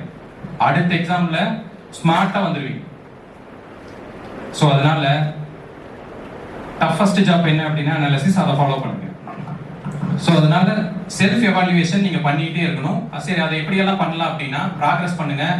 ஒரு நோட்ல எழுதி வைங்க. ஃபர்ஸ்ட் டெஸ்ட் போறீங்க, எவ்வளவு மார்க் வாங்குறீங்கன்னு பாருங்க. ரெண்டாவது டெஸ்ட் போங்க. எல்லாமே நான் பண்ணிட்டு வரேன். ப்ராப்பரா நான் மெட்டீரியல்ல ரெஃபர் பண்றேன். எனக்கு ஸ்கோர் வந்து பூஸ்ட் ஆக மாட்டேங்குது அப்படின்னு இருந்தீங்கன்னா இதுக்கு அத்லெட்ல இருக்கிற அதே சேம் பிரின்சிபல் தான். ஒரு அத்லெட்ல ஹை ஜம்போ இல்லைன்னா ட்ராக்ல வந்து ஒரு டைமிங்கோ செட் பண்ணிட்டாங்கன்னு வச்சுக்கோங்க. நம்மளோட மேக்ஸிமம் எஃபோர்ட் கொடுத்து ஒரு டைம் செட் பண்ணிட்டோம், 9 செகண்ட்ல போறோம்னு வச்சுக்கோங்க. அதுக்கப்புறம் நீங்க ஒரு மைக்ரோ செகண்ட் இன்க்ரீஸ் பண்ணோம்னாலுமே 1 வருஷம் 6 மாசம் கஷ்டப்படுவோம். டெய்லி ஓடிட்டே இருப்பாங்க, டெய்லி ப்ராக்டிஸ் பண்ணிட்டே இருப்பாங்க. ஏன்னா உங்களோட எஃபர்ட்டுக்கு அப்புறம் நீங்க ஒரு பெஞ்ச் மார்க் செட் பண்றீங்க அப்படின்னா அது சாதாரண விஷயம் கிடையாது. உங்களோட மேக்ஸிமம் ஸ்கோர் 200 கொஸ்டினுக்கு 130 செட் ஆயிடுச்சுன்னு வச்சுக்கோங்க. அதுக்கப்புறம் அதை நீங்க கன்சிஸ்டன்டா 135 140 கொண்டு வரணும்னா 100 டெஸ்ட் எழுதுங்க. 10லயா 200 டெஸ்ட் எழுதுங்க. இதெல்லாம் என்னன்னா எல்லாமே நான் கரெக்டா பண்றேன். 10 பேர்கிட்ட நான் பேசிட்டேன், 10 பேர் சொல்ற ஸ்ட்ராட்டஜியை நான் ஃபாலோ பண்ணிட்டேன். எனக்கு செட் ஆக மாட்டேங்குது அப்படின்னா திரும்ப பிராக்டிஸ் பண்றதுதான் அடுத்த ஒரு வழி. 100 டெஸ்ட் 10லனா 200 டெஸ்ட் எழுதுறதுக்கு தயாரா இருக்கணும். ஏன்னா லைஃப் லாங் ப்ரிப்பரேஷன்லாம் யாருமே போயிடாதீங்க. நான் நிறைய மிஸ்டேக் பண்ணியிருக்கேன். மெயின்ஸ் சிவில் சர்வீஸ் மெயின்ஸ் எழுதுனதுக்கு அப்புறம் நான் அதை அடுத்த ப்ரிலிம்ஸ் கிளியர் ஆகணும்னே ஜாப் குவிட் பண்ணி அதை ப்ரிப்பரேஷனை குவிட் பண்ணிட்டு ஜாபுக்கு போயிட்டேன். அது பண்ணாதீங்க. அதுக்கப்புறம் ரொம்ப பின்னால வந்து நிற்பீங்க. எந்த இடத்துல நின்றுட்டு இருக்கீங்களோ அந்த இடத்துல இருந்து நீங்க நகர்றதுக்கு முன்னால உங்களோட அச்சீவ்மெண்ட்டை முடிச்சிடணும். நகர்ந்துட்டீங்கன்னா நகர்ந்து நீங்க வேற எங்காவது போய்க்குங்க, வெளியே போறேன்னு முடிவு பண்ணிட்டீங்கன்னா. ஸோ இதெல்லாம் தான் விஷயம். அதே மாதிரி கரண்ட் அஃபேர்ஸ்க்கு எப்படி படிக்கிறது அப்படின்னு சொல்லி கேட்டாங்க. கரண்ட் அஃபேர்ஸ் பொறுத்த வரைக்கும் நிறைய சம் கிடைக்குது. நெட்ல போனீங்கன்னா ஃப்ரீயாவே டவுன்லோட் பண்ணிக்கலாம். எவ்ரி மந்த் 10ஆம் தேதிக்குள்ள ஏதோ ஒன்றுல போடுவாங்க. ரெகுலரா நியூஸ் பேப்பர் படிங்க. இதை முதல் சொல்லிட்டு அப்புறம் சொல்லிடுறேன். நோட்ஸ் எடுக்கிறது இம்பார்ட்டன்ட் அப்படின்னு கேட்டீங்கன்னா டெஃபினட்டா சார் சொன்ன மாதிரி நீங்க இன்னொரு ஆயுதத்தை பேரலா நீங்க தயார் பண்ணி வச்சுக்கிறீங்கன்னு அர்த்தம். ப்ரிப்பரேஷன் ஸ்பேன்ல ஒரு 6 மாசம் படிக்கிறீங்க, 1 வருஷம் படிக்கிறீங்கன்னா எக்ஸாமுக்கு முன்னால நீங்க ஃப்ரீ ஃப்ளோ எத்தனை வாட்டி வேணா படிக்கலாம், ரிலாக்ஸா படிக்கலாம், திரும்ப நீங்க ரிவிஷன் பண்ணிக்கலாம். நோட்டிபிகேஷன் ஒன்ஸ் வந்துருச்சுன்னா இன்டென்சிவ் கேர்க்கு போயிருவீங்க. 3 மாசத்துல எக்ஸாம் வந்துடும். அப்ப ரொம்ப டைட் ஷெட்யூல் பண்ணி அதர் ஆக்டிவிட்டிஸ் எல்லாம் குறைச்சிட்டு ஃபுல்லா எக்ஸாம்ல தான் உட்காரணும். லாஸ்ட் 10 டேஸ்ல திரும்ப ஃபைனலா ஒரு ரிவிஷன் கொடுக்குறீங்க பாத்தீங்களா, இங்க உங்களுக்கு மெட்டீரியல் ஹெல்ப் பண்ணாது. எல்லாத்தையும் திரும்ப படிக்க முடியாது. நீங்க கையில எழுதி வச்சிருப்பீங்க தெரியுங்களா, அதுதான் உங்களுக்கு ஹெல்ப் பண்ணும். ஹேண்ட் ரிட்டன் நோட்ஸ் அது ரொம்ப ஈஸியா இருக்கும், ரொம்ப அப்டிராக்டா இருக்கும். அந்த மாதிரி நீங்க நோட்ஸ் எடுத்து வச்சுக்கணும். நியூஸ் பேப்பர் டெய்லி நான் நியூஸ் பேப்பர் படிக்கிறேன், நோட் வச்சு எழுதிட்டு இருக்கணுமா? அது ஒரு காலத்துல அப்படிதான் பண்ணிட்டு இருந்தோம். ஏன்னா வேற எங்கேயுமே அந்த மாதிரி மெட்டீரியல் கிடைக்காது. அப்படி பண்ணா ரொம்ப பெஸ்ட். இல்ல எனக்கு அவ்வளோ டைம் கிடையாது ஒரு நாள்ல அப்படின்னா மாசம் ஃபுல்லா நியூஸ் பேப்பர் படிக்கணும். அதுக்கப்புறம் மாச கடைசியில சம்ம போடுவாங்க, ஈஸியா கிடைக்கும். அதெல்லாம் சொல்ல வேண்டியது இல்லை, உங்களுக்கே தெரியும்னு நினைக்கிறேன். டிஎன்பிஎஸ்சி போர்ட்டல்னு ஒன்று இருந்தது. அப்புறம் நிறைய லீடிங் இன்ஸ்டியூட்ஸ் எல்லாம் ஏதாவது பிரைவேட்டா கமர்ஷியலா இருக்கான்னு பாத்தீங்களா, அவங்க இந்த சம்ம போடுறதெல்லாம் ஃப்ரீயா தான் வச்சிருப்பாங்க. அப்புறம் நம்ம தமிழ்நாடு கவர்மெண்டோட டிஎன் எய்ம் சொல்லிட்டு ஒரு பாத்தீங்களா, அவங்க இந்த மாதிரி போர்ட்டல் இருக்கு, விர்ச்சுவல் போர்ட்டல் இருக்கு, அதுலயுமே வந்துட்டு போடுவாங்க. இந்த இதெல்லாம் எடுத்துட்டு அதுல நீங்க படிச்சுட்டே வரும்போது ஆட்டோமேட்டிக்கா உங்களுக்கு ரிவைஸ் ஆகும். என்னென்னலாம் மாசம் ஃபுல்லா நியூஸ் பேப்பர்ல படிச்சோமோ அது எல்லாமே திரும்ப ரிவைஸ் ஆகும். ஸோ அந்த மாதிரி ரிவைஸ் பண்ணிட்டு நீங்க போதும். எக்ஸாமுக்குள்ள ஒரு 3 வாட்டி நீங்க அதை ரிவிஷன் பண்ணிடணும் கரண்ட் அஃபேர்ஸ் பொறுத்தவரை. ஸோ இந்த மாதிரி கொண்டு வந்தாலே போதும். கரண்ட் அஃபேர்ஸ் படிக்கும்போது அன்வான்ட் நியூஸ் ஸ்டார்டிங்ல படிக்க ஆரம்பிப்பீங்க. டெஸ்ட் எழுத பழைய கொஸ்டின் பேப்பர் ரெஃபர் பண்ண என்ன கேள்வி வருதுன்னு உங்களுக்கு தெரிய ஆரம்பிச்சதுக்கு அப்புறமா கரெக்டா ஃபைன் டியூன் பண்ணி பார்க்க ஆரம்பிச்சிருவீங்க. அதனால அதை பத்தி நீங்க கவலைப்பட வேண்டியதே கிடையாது. டிஎன்பிஎஸ்சியில இப்ப இருக்கிற ட்ரெண்ட்ல கரண்ட் அஃபேர்ஸ் அதிகமா கொடுத்துட்டு இருக்காங்க. பழைய 2-3 கொஸ்டின் எடுத்து பார்த்துருங்க. சரி, தியரி ஆஃப் ஃபர்கெட்டிங் அப்படின்னு ஒன்று இருக்கு எஜுகேஷன் சைக்காலஜியில். நாம எப்படி படிச்சு நாம ரீடைன் பண்ணி வைக்கிறது அப்படிங்கிறது ஒரு மிகப்பெரிய சேலஞ்சிங்கான விஷயம். ஆமாவா? ரீடைன் பண்றதுக்கு என்ன மெத்தட் அப்படின்னா, ஃபர்ஸ்ட் நம்ம சைக்காலஜி பிரெயினை அண்டர்ஸ்டாண்ட் பண்ணோம்னா, நீங்க இன்னைக்கு படிக்கிறீங்க, இன்னையில இருந்து அடுத்த ஒரு வாரத்துல 7 நாள்ல 80% மறந்துடுவீங்க. 20% தான் உங்களுக்கு ஞாபகம் இருக்கும். அப்ப இன்னைக்கு நீங்க படிச்சிட்டீங்கன்னா அடுத்த 7 நாளுக்குள்ள ஒரு வாரத்துக்குள்ள ரிவிஷன் கொடுத்துடணும். ஃபர்ஸ்ட் ரிவிஷன் என்ன டாபிக் படிச்சாலும் சரி. அப்ப என்ன பண்ணணும்னா ஒரு வாரம் ஃபுல்லா படிக்கணும். வார கடைசியில அந்த வாரம் ஃபுல்லா என்ன படிச்சீங்கன்னா ஒரு ரிவ்யூ பண்ணணும். கட எடுத்து ரிவிஷன் பண்ணிட்டு வந்துடணும். இது ஃபர்ஸ்ட் ரீடிங். அடுத்து ஒரு வாட்டி திரும்ப மறுபடியும் 2வது வாட்டி படிச்சிட்டீங்கன்னா, ஃபர்ஸ்ட் படிச்சிட்டீங்க, 2வது ஒரு வாரத்துல படிச்சிட்டீங்க, அடுத்த ஒரு மாசத்துக்கு ரீடைன் ஆகும். ஏன்னா 2 டைம் நீங்க படிச்சிட்டீங்க.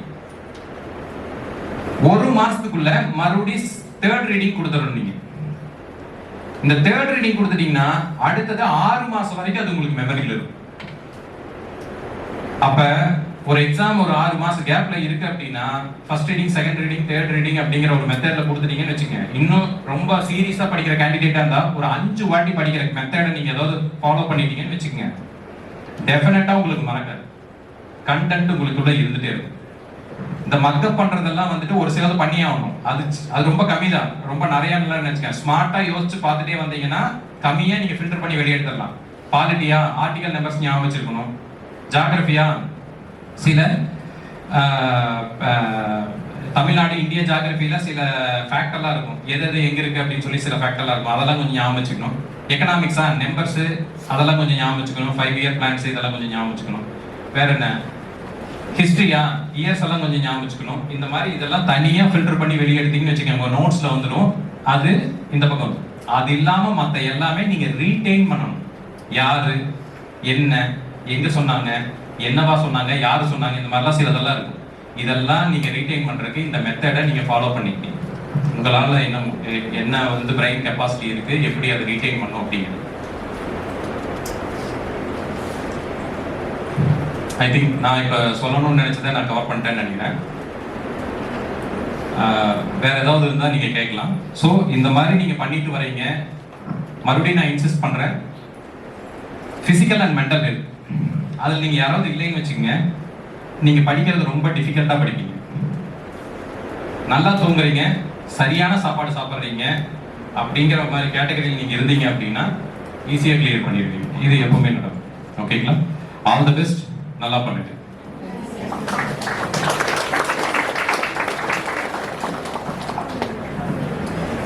தான் இங்க கிளாஸ் எல்லாம் எடுத்துட்டு இருந்தோம். இப்ப சார் இருக்காரு. சாரு வந்துட்டு ஒரு சில சப்ஜெக்ட்ஸ் எல்லாம் எடுத்தா நீங்க கிளாஸ் விட்டு போக மாட்டீங்க, அந்த அளவுக்கு சூப்பரா இருக்கும். ஸோ சார் இப்போ ஒரு சில விஷயம் உங்ககிட்ட சொல்லுவார். So good afternoon all. Okay, so competitive exams எப்படி படிக்கணும் என்ன இது எல்லாமே சார் உங்களுக்கு எக்ஸ்பிளைன் பண்ணியிருப்பாரு. ப்ளஸ் டிஸ்ட்ரிக்ட் கலெக்டர் சார், ஏடி மேம் எல்லாருமே சில டிப்ஸ் கொடுத்துருப்பாங்க என்னென்னங்கிறதுலாம் இல்லையா. ஸோ அப்பார்ட் ஃப்ரம் தட் இதில் சில விஷயங்கள்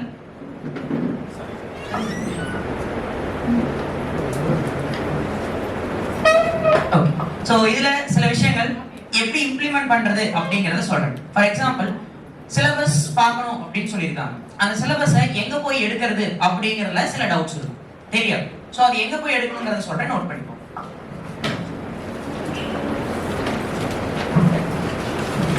ஸோ எந்த காம்படிட்டிவ் எக்ஸாம்க்காக இருந்தாலும் சரி சிலபஸ் ஒரே ஒரு இடத்துல தான் இருக்கும். ஓகேங்களா? அதாவது இப்போ நான் சொல்ல போற எல்லாத்துக்குமே சொல்லணும். சிலபஸ் ஒரே ஒரு இடத்துல தான் இருக்கு. எங்கன்னா tnpsc.gov.in அப்படிங்கிற வெப்சைட். அதுதான் நம்ம டிஎன்பிஎஸ்சி உடைய அபிஷியல் வெப்சைட். ஓகேங்களா? நீங்க வேற எதையுமே தேடணும்னு அவசியம் இல்லை. tnpsc.gov.in எல்லாமே ஸ்மால் லெட்டர்ஸ் தான். எப்பவுமே வெப்சைட்ல ஸ்மால் லெட்டர்ஸ்ல தான் டைப் பண்ணணும். இந்த வெப்சைட்ல போனீங்கனாலே ஹோம், அதே மாதிரி ரெக்ரூட்மெண்ட், இந்த மாதிரி நிறைய டேப்ஸ் எல்லாமே இருக்கும். ஓகேங்களா? அதுல நமக்கு தேவையானது என்னன்னா ரெக்ரூட்மெண்ட் அப்படின்னு சொல்லிட்டு ஒரு டேப் இருக்கும். ஓகேங்களா? நிறைய பாக்ஸ் கண்டென்ட் இருக்கும். அதுல ரெக்ரூட்மெண்ட் அப்படின்னு ஒன்று இருக்கும். நீங்க தமிழ்ல வேணும்னாலும் வெப்சைட் மேலேயே தமிழ் லாங்குவேஜ்ல கூட நீங்க மாத்திக்கோங்க, பிரச்சனை இல்லை. ஓகேவா? அந்த ரெக்ரூட்மெண்ட் அப்படிங்கிற டேபை கிளிக் பண்ணீங்கன்னா கீழே சிலபஸ். ஓகேங்களா? அதுல குரூப் 1 தனியா சிலபஸ் இருக்கும். Group 2 2A, group 4 departmental exams. உங்களுக்கு எந்த எக்ஸாம் வேணுமோ எல்லாத்தோடைய சிலபஸும் இருக்கும். பிடிஎஃப் நீங்க டவுன்லோட் பண்ணிக்க முடியும். நீங்க வேணும்னா பிரிண்ட் போட்டு ஒரு ஃபைல்ல கையில வச்சுக்கோங்க. காம்படிட்டிவ் எக்ஸாம் ஃபீல்டுக்குள்ள என்டர் ஆனோடனே நீங்க வேலைக்கு போற வரைக்கும் கண்டிப்பா உங்க கையில தினமும் எப்படி எங்க போனாலும் ஒரு வாட்டர் பாட்டிலோ இல்ல மொபைல் போனோ கூட இருக்கு இல்லையா, அது மாதிரி சிலபஸ் எப்பவும் கையில இருக்கும். ஓகேங்களா? சோ அது இல்லாம இருக்கவே கூடாது. ஸோ அதுல பைலிங்குவல் இங்கிலீஷ் தமிழ் ரெண்டுலயுமே இருக்கு. அதுல உங்களுக்கு எது வேணுமோ தாராளமா நீங்க பிரிண்ட் அவுட் போட்டு சேவ் பண்ணி வச்சுக்கலாம்.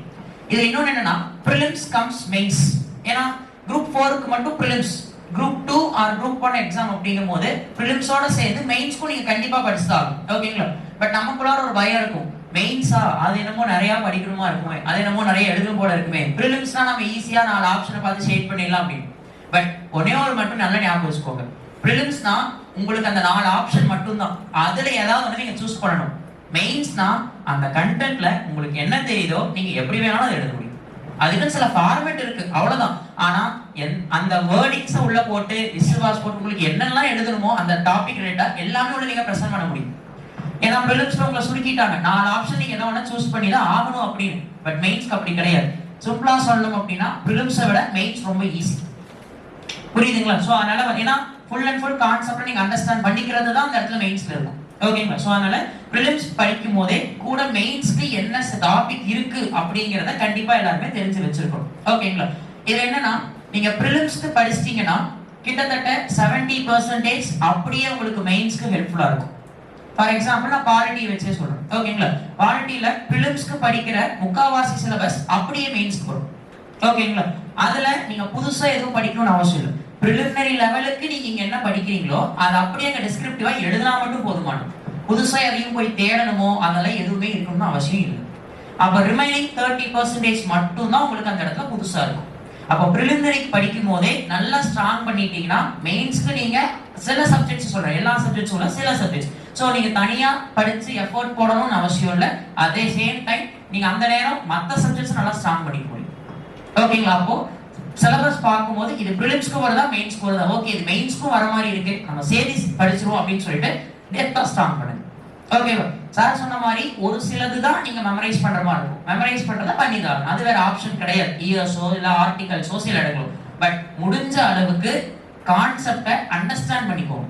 ஒரு விஷயத்தை பத்தி கேட்டா அதை முழுவதுமா உங்களுக்கு சொல்ல தெரியும்.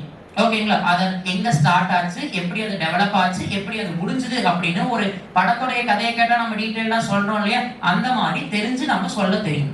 ஓகேங்களா? அது வெறும் நம்ம இப்ப படிக்கிற கிளாஸ் நோட்ஸ் ஆர் புக்ஸ் இதனால மட்டும் டெவலப் ஆயிரும் பண்ணிட முடியுமானா அதை தாண்டி எக்ஸ்ட்ராவா என்ன பண்ணணும் அப்படின்னா நியூஸ் பேப்பர்ஸ் ரெகுலரா படிக்கணும். ஓகேங்களா? ரைட். இப்போ என்னுடைய ஃப்ரெண்ட் ஒருத்தர் வந்துட்டு நாகப்பட்டினம்ல டெபுட்டி கலெக்டரா இப்போ போஸ்டிங்ல இருக்காரு. ஓகேங்களா?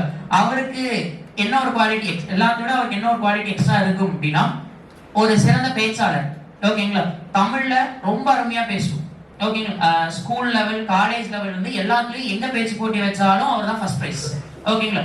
அப்படி ஒரு பேச்சாளர் ஆகணும்னா என்ன பண்ணணும்னா நிறைய தெரியணும், படிக்கணுங்கிறத விட தெரிஞ்சுக்கணும். ஓகேங்களா? நிறைய புக்ஸ் படிக்கணும், மேகசின்ஸ் படிக்கணும், நியூஸ் பேப்பர் படிக்கணும். ஓகேங்களா? அதெல்லாம் மெமரைஸ் பண்ணக்கூடாது, உள்வாங்கணும். என்ன இதுல சொல்லி இருக்காங்க, இதுல என்ன இருக்கு. ஓகேங்களா? அண்ட் அதோட தெரிஞ்சுக்கிறது மட்டும் இல்லாம எந்த இடத்துல அதை கரெக்டா இம்ப்ளிமெண்ட் பண்ணணும். ரொம்ப முக்கியமா வேர்டிங்ஸ், அந்த வார்த்தைகள் எந்த வார்த்தைய எந்த இடத்துல போட்டா அது கரெக்டா இருக்கும் அப்படிங்கறது தெரியும். சோ இது எல்லாமே புக்ஸ் படிக்கிறது மூலியமா, நியூஸ் பேப்பர்ஸ் மேகசின்ஸ் படிக்கிறது மூலியமா தெரிஞ்சுக்கிறது மூலியமா தான் வரும். ஓகேங்களா? அப்ப காம்படிட்டிவ் எக்ஸாமுக்கு மெயின் பேசிக்கே என்ன அப்படின்னா நிறைய நீங்க தெரிஞ்சுக்கணும். இது எக்ஸாம்ல வருமா வராதோ அதெல்லாம் இல்லை, தெரிஞ்சுக்கோங்க. ஓகேங்களா? இப்போ நியூஸ் பேப்பர் படிக்கிறீங்க அப்படின்னா சார் சொன்ன மாதிரி ஸ்டார்டிங்ல தேவையில்லாததான் படிப்பீங்க. எதை படிக்கணும் எதை விடணும் கண்டிப்பா தெரியாது. ஓகேங்களா? தேவையில்லாத படிப்பீங்க. அப்போ சிலபஸ் வச்சிருக்கும் போது ஃபார் எக்ஸாம்பிள் இப்போ வந்துட்டு ரீசெண்டா புதுசா கவர்மெண்ட் ஃபார்ம் பண்ணாங்க, புதிய ஆட்சி அமைஞ்சது, பெரும்பான்மை அந்த 118 அப்படிங்கிற அந்த நம்பர் இதுக்கு முன்னாடி யாரும் கேள்விப்பட்டிருக்க மாட்டீங்க. யாரால இதுக்கு முன்னாடி அப்படி ஒரு நம்பர் இருக்கிறது, இப்படிதான் கவர்மெண்ட் ஃபார்ம் ஆகும் எனக்கு தெரியாது அப்படிங்கிறவங்க பிஃபோர் இந்த எலெக்ஷன் ரிசல்ட்டுக்குலாம் முன்னாடி எனக்கு அந்த 118ங்கிற நம்பரு எனக்கு கவர்மெண்ட் இப்படிதான் ஃபார்ம் பண்ணுவாங்க இதெல்லாம் எனக்கு எதுவும் தெரியாது அப்படிங்கிறவங்க, இதுக்கப்புறம் தான் நான் தெரிஞ்சுக்கிட்டேன் அப்படிங்கிறவங்க தாராளமா கை தூக்குங்க, தப்பே இல்லை. ஆனா இப்ப தெரியுதா? Yes or no? இப்ப ஏன் தெரியுது? எப்படி தெரிஞ்சுக்கிட்டீங்க? அந்த ஆர்வம். ஆமாவா இல்லையா? எஸ், அது தப்பு கிடையாது. ஓகே, அந்த ஆர்வம். ஓகே, எப்படிதான் அவங்க ஃபார்ம் பண்றாங்க, என்னதான் பிரச்சனை, ஏன் இந்த 118ங்கிற நம்பர் இந்த இடத்துல ஒரு முக்கிய ரோல் பிளே பண்ணுது, இதெல்லாம் தானே தெரிஞ்சுட்டீங்க. இந்த மாதிரி எல்லா விஷயங்களையும் தெரிஞ்சு வச்சிருக்கணும். புரியுதுங்களா? சோ அதை தெரிஞ்சுக்க ஆட்டோமேட்டிக்கா நாலேஜ் டெவலப் ஆகும். அந்த நாலேஜ் டெஃபினெட்லி உங்களுக்கு காம்படிட்டிவ் எக்ஸாம்லயும் ஹெல்ப்ஃபுல்லா இருக்கும். அதுல மாற்று கருத்து கிடையாது. நீங்க எவ்வளவு பெரிய அரசியல்வாதி, எந்த அரசியல்வாதி வேணா எடுத்துக்கோங்க, நம்மளை விட அவங்களுக்கு எல்லாம் நேரம் சுத்தமா இருக்காது. ஆமா தானே, இங்க ஒரு மீட்டிங்ல இருப்பாங்க, அங்க ஒரு மீட்டிங்ல இருப்பாங்க. ஈவன் கலெக்டர் சாரே சொன்னாரு இன்னைக்கு 3rd மீட்டிங். பட் ஆனா இன்னைக்கு காலையில ஒரு நியூஸ் பேப்பர் படிக்காம இருந்திருப்பாரா? டெஃபினெட்லி நான் கண்டிப்பா பேப்பர் படிச்சிருப்பேன். ஓகேங்களா? சோ அதுக்குன்னு ஒரு நேரத்தை ஒதுக்கி இருப்பார். காலையில 4 மணிக்கோ 5 மணிக்கோ எந்திரிச்சிருப்பார். ஓகே, எந்திரிச்சு அதுக்குன்னு டைம் அலோகேட் பண்ணி படிச்சுட்டு தான் அடுத்த ஒர்க்கை ஸ்டார்ட் பண்ணிருப்பாங்க. அப்போ கண்டிப்பா நம்மளாலே முடியுமா முடியாதா? Yes or no? கண்டிப்பா முடியும். ஓகேங்களா? சோ காலையிலயோ இல்ல ஒருவேளை ஹவுஸ் ஒய்ஃபா இருக்கீங்க, காலையில ஒரே ஹைபிரியா இருப்பீங்க, ஆஃப்டர்நூனோ இல்ல ஈவினிங்கோ, ஆனா அந்த நாள்ல அந்த அன்னைக்கு பேப்பரை படிச்சிருக்கணும், என்ன நடந்திருக்குன்றத தெரிஞ்சிருக்கணும். அதை உங்க வீட்டுல இருக்கிறவங்ககிட்ட ஷேர் பண்ணுங்க, டிஸ்கஸ் பண்ணுங்க. இன்னைக்கு நான் அந்த பேப்பர்ல படிச்சேன், இதெல்லாம் இருந்தது, நான் பார்த்தேன் அப்படின்னு சொல்லிட்டு ஷேர் பண்ணுங்க. நீங்களா படிச்சு அதை ஞாபகம் வச்சுக்கிறதுக்கும் மத்தவங்கிட்ட ஷேர் பண்ணதுக்கு அப்புறம் அது ஞாபகம் இருக்கிறதுக்கும் ஒரு வித்தியாசம் இருக்கு. ஓகேங்களா? ஒருத்தவங்கிட்ட ஒரு விஷயத்த ஷேர் பண்ணிட்டீங்கன்னா என்னைக்கு அது மறக்கவே மறக்காது. அதுவும் நீங்களா படிச்சு தெரிஞ்சுட்டு மத்தவங்க சொல்லும் போது. சோ அதெல்லாம் வீட்டுல நீங்க இம்ப்ளிமெண்ட் பண்ணுங்க. இந்த ஃபீல்டுக்கு அதெல்லாம் ரொம்ப ஹெல்ப்ஃபுல்லா இருக்கும். ஓகே, அப்போ சிலபஸ் tnpc.gov.in. சோ அந்த வெப்சைட்ல போய் பாத்தீங்கன்னா இங்கிலீஷ், தமிழ் எந்த எக்ஸாம் வேணுமோ எல்லாத்துக்குமே இருக்கும். ரெண்டாவது ப்ரீவியஸ் இயர் கொஸ்டின் பேப்பர், அதுவும் அதே tnpc.gov.in வெப்சைட்ல ரெக்ரூட்மெண்ட் அப்படிங்கிற அதே டேப்ல கீழே பாத்தீங்க அப்படின்னா previous year question paper with answer கீனே இருக்கும். ஓகேங்களா? வித் ஆன்சர் கீன்னு ஒன்று இருக்கும், வித்தவுட் ஆன்சர் கீனும் இருக்கும். ஓகேங்களா? ஃபர்ஸ்ட் நம்ம வித் ஆன்சர் கீக்கே போவோம். ஓகேங்களா? யூஸ்வலா ஒரு விஷயம் இருக்கு, என்னன்னா இப்போ நீங்க எல்லாருமே ஃப்ரெஷர், புதுசா படிக்கிறவங்க நிறைய பேர் இருப்பீங்க. இப்போ உங்ககிட்ட ஒரு டிஎன்பிசி கொஸ்டின் பேப்பரை கொடுத்து ஆன்சர் பண்ணுங்கன்னு சொன்னா அவுட் ஆஃப் 200 கொஸ்டின்ஸ் நீங்க 70 கொஸ்டின்ஸ் கரெக்டா போட முடியும். எனக்கு எதுவுமே தெரியாது, நான் ஒண்ணுமே படிக்கல அப்படின்னு நீங்க நினைச்சு அந்த கொஸ்டின் பேப்பர் அப்ரோச் பண்ணுவீங்க. பட் ஷியோர் 70 to 80 கொஸ்டின்ஸ் அப்படிங்கறத உங்களால போட முடியும். அதுதான் காம்படிட்டிவ் எக்ஸாம்ல பாஸ் மார்க்கும் கூட.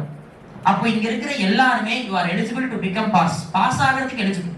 ஆனா நமக்கு என்ன தேவை? அவங்க கொடுத்திருக்கிற நம்பர் ஆஃப் போஸ்டிங்ஸ்க்கு உள்ளார நீங்க உள்ள போகணும், அந்த நம்பருக்குள்ளார நீங்க போய் அந்த வேலையை வாங்கணும். அதுக்கு தான் இந்த எஃபோர்ட் அப்படிங்கிறது. புரியுதுங்களா? அப்போ பேசிக்கா எல்லாருக்குமே சில விஷயங்கள் தெரியும், ஸ்கூல்ல படிச்சிருப்பீங்க. ஓகேங்களா? பார்த்தோன்னே போட முடியும். அவன் கொஸ்டின் பேப்பர் அப்படிதான் கேட்பான். கொஸ்டின் பேப்பர் ரொம்ப difficult level of set of question பேப்பர்னு சொல்லுவாங்க. ஆனா புதுசா வந்தவங்க கூட 70ல இருந்து 80 கொஸ்டினை போட முடியற மாதிரி தான் அந்த கொஸ்டின் பேப்பர் இருக்கும். அப்ப காம்படிஷன் மீறி எவ்வளவு இருக்கு? ரிமைனிங் இருக்கிற அந்த 120 to 130 கொஸ்டின்ஸ் தான் நீங்க புதுசா படிக்கணும், தெரியாததை தெரிஞ்சுக்கக்கூடிய கொஸ்டின்ஸா இருக்க போகுது. அப்போ ப்ரீவியஸ் இயர் கொஸ்டின் பேப்பர்ஸ் எல்லாத்தையுமே அனலைஸ் பண்ணுங்க. ஓகேங்களா? Not only group 1, group 2, group 4 கிடையாது. எல்லா டிபார்ட்மெண்டல் எக்ஸாம்ஸ்க்கும் சிலபஸ் காமன், நம்மளுடைய அதே சிலபஸ் தான். Language 100, 25 aptitude, 75 general studies, same syllabus, எந்த மாற்றம் இல்ல. ஈவன் குரூப் 1க்கும் குரூப் 4க்குமே சிலபஸ் மாறாது, வெயிட்டேஜ் தான் மாறும். ஒரே விஷயம், குரூப் 1க்கும் மத்த எக்ஸாம்க்குனா குரூப் 1னா 175 ஜிஎஸ், மத்த எல்லா எக்ஸாமுக்கும் 75 ஜிஎஸ், 100 லாங்குவேஜ். இது ஒண்ணுதான் வித்தியாசமே தவிர குரூப் 1 ஸ்டூடண்ட்ஸ் படிக்கிற அதே சிலபஸ் தான் குரூப் 4 ஸ்டூடண்ட்ஸும் படிக்க போறீங்க. ஓகேங்களா? வெயிட்டேஜ் மாறும், நம்பர் ஆஃப் क्वेश्चंस கேக்குறது மாறுபடுமே தவிர மத்தபடி சேம். முதல் மாதிரி குரூப் 1 தனியா, குரூப் 4 தனி. குரூப் 4 ஒன் லைனரா கேட்டுருவோம்ப்பா, வாட் இஸ் வாட்னு கேட்டுருவோம், கிடையாது. போன குரூப் 4 எக்ஸாம்க்கு டைம் பத்தல, அதுதான் ரியாலிட்டி. ஏன்னா क्वेश्चन எப்படி கேட்டிருந்தாங்கன்னா எல்லாம் ஸ்டேட்மெண்டா क्वेश्चन. ஓகேங்களா? ஸ்டேட்மெண்ட் வைஸ் क्वेश्चंस கேட்டானா ஒரு நல்ல விஷயம்னா क्वेश्चन ஈஸியா இருக்கும். ஏன்னா அந்த ஸ்டேட்மெண்ட் வைஸ் क्वेश्चंस அவங்க வைக்கிறது எதுக்காக? டைம் மேனேஜ்மென்ட்காக. ஓகேங்களா? அதனால குரூப் 4, குரூப் 1 அதெல்லாம் क्वेश्चन டிஃபிகல்ட் லெவல் மாறும், எதுவுமே வித்தியாசம் கிடையாது. Same syllabus, number of questions உடைய வெயிட்டேஜ் மாறும். ஓகேங்களா? எக்ஸாம் டேட் மாறும், அவ்வளவுதான் இந்த இடத்துல வித்தியாசமே தவிர நீங்க எதுவும் கிடையாது. ஓகேவா? அப்ப நீங்க எல்லா எக்ஸாம் உடைய क्वेश्चन பேப்பர்ஸையும் பாருங்க. ஸ்டாட்டிஸ்டிக் டிபார்ட்மெண்ட் எக்ஸாம் உடைய क्वेश्चन பேப்பர் கூட எடுத்து பார்க்கலாம். அதுல Tamil eligibility, aptitude, reasoning plus general studies same questions தான் இருக்கும். ஓகேங்களா? ஆன்சர்ஸ் பாருங்க. ஓகேங்களா? சோ தெரிஞ்சுட்டு வாங்க. தினமும் ஒரு क्वेश्चन பேப்பரை எடுத்து சும்மா கோத்ரூ பண்ணிட்டு வாங்க. ஓகேங்களா? தினமும் இத கிட்டத்தட்ட அந்த வெப்சைட்டுக்குள்ளார ஒரு 60 to 70 क्वेश्चन பேப்பர் தான் இருக்கு. அப்ப மொத்தமா ஒரு 3 மாசத்துக்குள்ளார நீங்க என்டையர் செட் ஆஃப் PYQs முடிச்சிட முடியும். ஒரு क्वेश्चन பேப்பர்ல 200 क्वेश्चन இருக்குன்னு வெச்சுக்கோங்க. 70 क्वेश्चन பேப்பர்ல எத்தனை क्वेश्चन ஆச்சு? கிட்டத்தட்ட 14000 क्वेश्चंस ஆச்சு. அப்போ ஒரு 3 மாசத்துல ஒரு 14000 क्वेश्चन நீங்க பாக்குறீங்கன்னா அத மிஞ்சியா மத்த எக்ஸாம் நீங்க புதுசா எழுத போற எக்ஸாம்ல क्वेश्चन வரப்போகுது இல்ல? அப்படியே அந்த 200 क्वेश्चन புதுசா உங்களுக்கு தெரியாதா வரப்போகுது? இல்ல இல்ல, ஆமாவா இல்லையா? எஸ். அப்போ எக்ஸாம் போறதுக்கு முன்னாடி வெறும் PYQs பார்த்தா மட்டுமே ஒரு 14000ல இருந்து 15000 क्वेश्चंஸ் நீங்க பார்த்துட்டு போறீங்க. அது போக இங்க டெய்லி டெஸ்ட் இருக்கும், வீக்லி டெஸ்ட் இருக்கும், ரிவிஷன் டெஸ்ட் இருக்கும், டெஸ்ட் சீரியஸ் எழுதுவீங்க. ஓகேங்களா? அதுல ஒரு 5000 क्वेश्चन பேப்பர் பாக்குறீங்க. சோ அப்போ ஓவராலா எக்ஸாம் போறதுக்குள்ளார ஒரு 20000 क्वेश्चंस பாக்குறீங்க. சரி, இது 20000ம் புதுசான क्वेश्चंस கிடையாது, இதுல ஏகப்பட்டது ரிப்பீட்டட் क्वेश्चंस இருக்கும். புரியுதுங்களா? ஒரே டாபிக் ரிலேட்டடான क्वेश्चनே ஒரு 20 क्वेश्चन திரும்ப திரும்ப உள்ளுக்குள்ளார வந்திருக்கும். ஓகேங்களா? இதை மிஞ்சி இதை விட்டு தெரியாம புதுசா ஏதாவது ஒரு கொஸ்டினை கொண்டு வந்து அவங்க கொடுக்குறாங்க அப்படின்னா அது உங்களுக்கு மட்டும் தெரியாம போக போறது கிடையாது. ஓகேங்களா? எழுதுற லட்சக்கணக்கான ஸ்டூடெண்ட்ஸ்க்கும் ஆஸ்பிரண்ட்ஸ்க்கும் அது தெரியாம தான் போக போகுது. புரியுதுங்களா? ஆனா 20,000 கொஸ்டின் நம்ம கையில இருக்கு, அதை பத்தி யோசிக்காம எங்கேயோ எப்பயோ ஒரு எக்ஸாம்ல கேட்க போற 1-2 கொஸ்டின் தெரியாத கொஸ்டினுக்காக நம்ம பயப்படணும்னு அவசியம் இருக்காதுல்ல, கிடையாதுல்ல. இந்த 20,000 கொஸ்டின் நீங்க பார்த்துட்டு போற கொஸ்டின், ஓகேங்களா, உங்களுக்கு அந்த ஒரு கொஸ்டினை ஜுசிபி மாதிரி சால்வ் பண்றதுக்கான கேப்பபிலிட்டியை கொடுத்துரும்.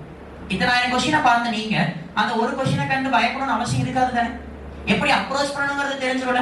வெரி சிம்பிளா சொல்லணும் அப்படின்னா, அந்த PYQ கொஸ்டின்ஸ் பாக்குறீங்க, ஐடியாவே இல்லாத ஒரு கொஸ்டின் ஸ்டேட்மெண்ட், அது வாட்டவர் சப்ஜெக்ட் எந்த சப்ஜெக்ட் ஆனாலும் இருக்கும், ஐடியாவே இல்லாத ஒரு கொஸ்டின் பேப்பர் ஒரு கொஸ்டின் பாக்குறீங்க, ஒரு 4 ஸ்டேட்மெண்ட்ஸ் இருக்கு, 1 and 2 correct, 2 3 correct, 3 4 correct, all the எபோவ்னு கொடுத்தறான்னு வெச்சுக்கோங்க.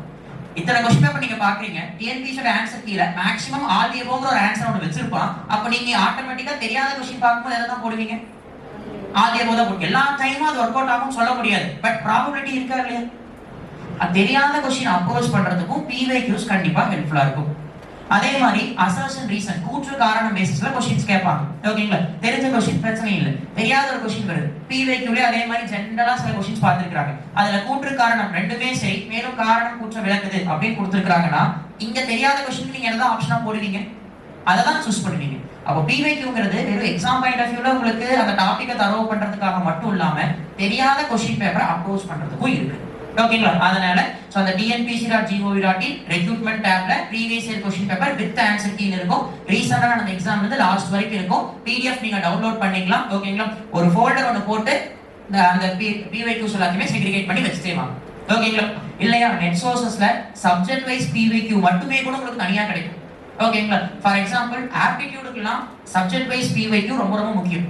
ஏன்னா ஆப்டிட்யூட் இதுக்கு மேல யாரும் புதுசா உட்கார்ந்து சம்மெல்லாம் போட்டு சால்வ் பண்ணி எல்லாம் क्वेश्चन கேட்க போறது இல்ல. PYQல கேக்குற சம்ம 5000 10,000 மாத்துவாங்க, 4 5 மாத்துவாங்க, அவ்வளவுதான் இந்த இடத்துல வித்தியாசம். ஓகேவா? சோ அதனால PYQs பார்த்தா ஆப்டிட்யூட் ரீசனிங் வெரி ஈஸி. கிளியரா? சோ அப்ப இது ரெண்டும் எங்க எடுக்கணும்ங்கறத சொல்லியாச்சு. எல்லாரும் ஸ்ட்ரகிள் ஃபேஸ் பண்ற மூணாவது விஷயம், மெட்டீரியல் என் கையில இருந்தா நல்லா இருக்குமே. கிளாஸ் நோட்ஸ் எல்லாரும் கையில வச்சிருப்பீங்க. ஆஃப் கோர்ஸ் கிளாஸ் நோட்ஸ் தான் முக்கியம், அதை படிச்சாதான் நமக்கு ஹெல்ப்ஃபுல்லா இருக்கும். எக்ஸாம்ல இந்த பாயிண்ட் நம்ம இந்த பேஜ்ல எழுதி வச்சிருந்தவே ஞாபகம் வரும், நம்ம கையால எழுதி இருக்கிறத பார்த்து தான் ஞாபகம் வரும். ஓகேவா? Class notes mandatory. அது போக கவர்மெண்டே ஸ்டாண்டர்டான PDF மெட்டீரியல்ஸை பப்ளிஷ் பண்றாங்க, ரிலீஸ் பண்றாங்க. சோ ஃப்ரீயாவே நீங்க அந்த PDF டவுன்லோட் பண்ணிக்க முடியும். விர்ச்சுவல் லேர்னிங் போர்ட்டல் அப்படின்னு சொல்லிட்டு ஒரு போர்ட்டல் இருக்கு, எழுதி வச்சுக்கோங்க. Virtual learning portal. உங்களுக்கு இங்க அதை எப்படி லாகின் பண்றது எல்லாமே நாங்க சொல்லுவோம். ஒன்றும் இல்லை, ஜஸ்ட் ஒரு ஐடியும் பாஸ்வேர்டும் நீங்க கிரியேட் பண்ணணும், அவ்வளவுதான், வேற எதுவும் கிடையாது. விர்ச்சுவல் லேர்னிங் போர்ட்டல் உள்ள போயிட்டீங்கன்னா மேல வந்துட்டு காம்படிட்டிவ் எக்ஸாம்ஸ் அப்படின்னு ஒன்று இருக்கும். Tab home, competitive exams, dashboard, இந்த மாதிரி நிறைய இருக்கு. அதுல அந்த காம்படிட்டிவ் எக்ஸாம்ஸ் அப்படிங்கிறது போய்க்கோங்க. ஒவ்வொரு எக்ஸாமுக்கும் இருக்கிற மெட்டீரியல்ஸ் உள்ள இருக்கும். இப்போ அடுத்து நமக்கு என்ன எக்ஸாம் வருது? ஃபர்ஸ்ட் குரூப் 1 வருது, அடுத்து குரூப் 2 வருது, குரூப் 4 வருதுன்னா எல்லா எக்ஸாம்ஸோட ரீசன்ட் மெட்டீரியல்ஸ் உள்ள அப்லோட் பண்ணிருப்பாங்க. இங்கிலீஷ் தனி மெட்டீரியல் இருக்கும், தமிழ் தனியா இருக்கும். உங்களுக்கு எந்த லாங்குவேஜ்ல வேணுமோ தாராளமா நீங்க டவுன்லோட் பண்ணிக்கலாம். ஃப்ரீடம். எத்தனை வாட்டி வேணாலும் நீங்க டவுன்லோட் பண்ணிக்க முடியும். ஓகேங்களா? எந்த ரெஸ்ட்ரிக்ஷன்ஸும் கிடையாது. ஐடி பாஸ்வேர்ட் மட்டும் நீங்க ஞாபகம் வச்சுக்கணும், அவ்வளவு. ஓகேவா? சோ பைலிங்குவலா இங்கிலீஷ் தமிழ்ல இருக்கும். தமிழுக்கு இப்போ மெயினா நம்ம பயப்படுற விஷயமே லாங்குவேஜ். போன குரூப் 4ல தமிழ் வந்துட்டு ரொம்ப வித்தியாசமா கேட்டு வச்சுதான் புக்கை தாண்டி அவுட் சோர்ஸ் போயிட்டான் அப்படின்னா நம்ம நினைக்கிறோம் இல்லையா? அந்த மாதிரி பேசிக்கா நீங்க அவுட் சோர்ஸ்ல ரெஃபர் பண்றதுக்கான மெட்டீரியலும் விர்ச்சுவல் லேர்னிங் போர்ட்டல்ல போட்டிருக்காங்க. போன குரூப் 4ல கேட்ட சில क्वेश्चंस நமக்கு எங்க இருந்தே வரலன்னு நம்ம நினைச்சிட்டு இருக்கோம். ஆனா விர்ச்சுவல் லேர்னிங் போர்ட்டல்ல போட்ட PDFல இருந்து நிறைய क्वेश्चंस கேட்டிருக்காங்க. புரியுதுங்களா? சோ அதனால அந்த PDF நீங்க டவுன்லோட் பண்ணிக்க முடியும். So group 1, group 2, group 4, even நீங்க RRB, SSC எந்த எக்ஸாம்க்கு ஃபோக்கஸ் பண்ணாலும் அதனுடைய மெட்டீரியல்ஸ் உள்ள அப்டேட் ஆயிட்டே தான் இருக்கும். ஓகேங்களா? அண்ட் ரிவிஷன் பண்ணணுமா? மைண்ட் மேப் மாதிரி இமேஜஸ் போட்டு, ஃப்ளோ சார்ட் போட்டு, டேபுலேஷன் போட்டு ஏதாவது கண்டென்ட் கொடுத்தா லாஸ்ட் மினிட் ரிவிஷன் பண்ணிக்கிறதுக்கு ஹெல்ப்ஃபுல்லா இருக்கும். அதுவும் மைண்ட் மேப்ங்கிற பேர்ல அதே விர்ச்சுவல் லேர்னிங் போர்ட்டல்ல வெப்சைட்ல நோட்ஸ் எல்லாமே பப்ளிஷ் பண்றாங்க. தாராளமா நீங்க டவுன்லோட் பண்ணிக்க முடியும். ஓகேவா? அப்போ ப்ரீவியஸ் இயர் क्वेश्चनக்கு சோர்ஸ் கிடைச்சிருச்சு, சிலபஸ்க்கு சோர்ஸ் கிடைச்சிருச்சு, மெட்டீரியலுக்கும் சோர்ஸ் கிடைச்சிருச்சு. ஆமாவா இல்லையா? அடுத்து 4வது கரண்ட் அஃபேர்ஸ். எல்லாருக்கும் இருக்கிற மெயின் பிரச்சனை அதுதான். ஏன்னா முதல்ல கரண்ட் அஃபேர்ஸ் தனி சிலபஸா கொடுத்திருந்தோம். இப்போ தனி சிலபஸா இல்லாம சப்ஜெக்ட்குள்ளார சயின்ஸ்குள்ளாரையா லாஸ்ட் ஒரு line related current affairs, polity related current affairs, economy current affairs கொடுத்துட்டோம். அப்போ அந்த சப்ஜெக்ட் ரிலேட்டட் கரண்ட் அஃபேர்ஸ் தான் நீங்க படிக்கணுமே தவிர எல்லா நியூஸையும் வளவளன்னு படிக்க கூடாது. முதல்ல எப்படி படிச்சிட்டு இருப்பீங்க? இன்டர்நேஷனல் நியூஸ் படிப்பீங்க, நேஷனல் லெவல் பல நியூஸ் படிப்பீங்க, ஸ்போர்ட்ஸ் நியூஸ் படிப்பீங்க, எல்லாமே படிப்பீங்க. ஆமாவா இல்லையா? ஆனா இப்போ சிலபஸ்ல என்ன தேவையோ அது ரிலேட்டட் கரண்ட் அஃபேர்ஸ் படிச்சா போதும். அதுவும் என்ன பண்ணுங்கன்னா ஒரு 5 சப்ஜெக்ட் நோட் ஒன்று வாங்கிக்கோங்க எல்லாருமே. ஓகேங்களா? ரைட். ஸோ எடுத்துட்டு அடுத்தடுத்து நோட் வாங்கிக்கலாம். ஒவ்வொரு சப்ஜெக்ட்டுக்கும் ரிலேட்டட் கரண்ட் அஃபேர்ஸ்க்கும் ஒரு நோட் போடுங்க. ஓகேங்களா? எக்கனாமி, பாலிட்டி, அட்மினிஸ்ட்ரேஷன் அல்லது தமிழ்நாடு இனிஷியேட்டிவ்ஸ், ஸ்கீம்ஸ்க்கு மட்டும் ஒன்று போடுங்க. ஜியோகிராஃபி அண்ட் சயின்ஸ்க்கு காமன் ஒன்று போடுங்க. ஒரு 5 சப்ஜெக்ட் நோட்டை வாங்கிட்டு டெய்லி அதே விர்ச்சுவல் லேர்னிங் போர்ட்டல்ல டெய்லி கரண்ட் அஃபேர்ஸ் அப்லோட் பண்றாங்க. English, Tamil. Daily current affairs உடைய பேஜ் ரொம்ப அதிகமாலாம் இல்லை, ஒரு 5 பேஜ் இருக்கும். ஓகேங்களா? அந்த 5 பேஜ்ல நம்ம சப்ஜெக்ட்டுக்கு என்ன தேவையோ அந்த ரிலேட்டட் நியூஸை மட்டும் ஒரு நோட்ஸ் போட்டு ஹெட்டிங் எழுதி முக்கியமா நமக்கு தேவையான பாயிண்ட்ஸ் மட்டும் எழுதி வச்சுட்டே வந்துட்டு இருந்தோம் அப்படின்னா டெய்லி நம்ம எழுதி வச்சுட்டே வரோம் அப்படின்னா அது ஒரு ரெகுலர் ஹேபிட் ஆயிடும். நாங்களே வேண்டாம்னு சொன்னாலும் நாளைக்கு நீங்க வேலைக்கே போனாலும் அந்த கரண்ட் அஃபேர்ஸ் எடுத்து திரும்ப எழுதுற பழக்கம் வரும். ஓகேவா? அப்போ டெய்லி கரண்ட் அஃபேர்ஸ் அப்லோட் பண்றாங்க. நீங்க நியூஸ் பேப்பர் படிங்க. ஓகேங்களா? படிச்சு என்ன நடக்குதுங்கிறத தெரிஞ்சுக்கோங்க, மேண்டேட்டரி. ஆனா எக்ஸாம்ல நமக்கு பாயிண்ட்ஸ் தேவையில்லை, கண்டென்ட் தான் நமக்கு தேவையில்லை. அதுக்கு டெய்லி கரண்ட் அஃபேர்ஸ் அப்லோட் பண்றாங்க. ஒரு 5 சப்ஜெக்ட் நோட்டை போடுங்க, டாபிக் வைஸ் ஃபிட் அப் பண்ணிக்கோங்க.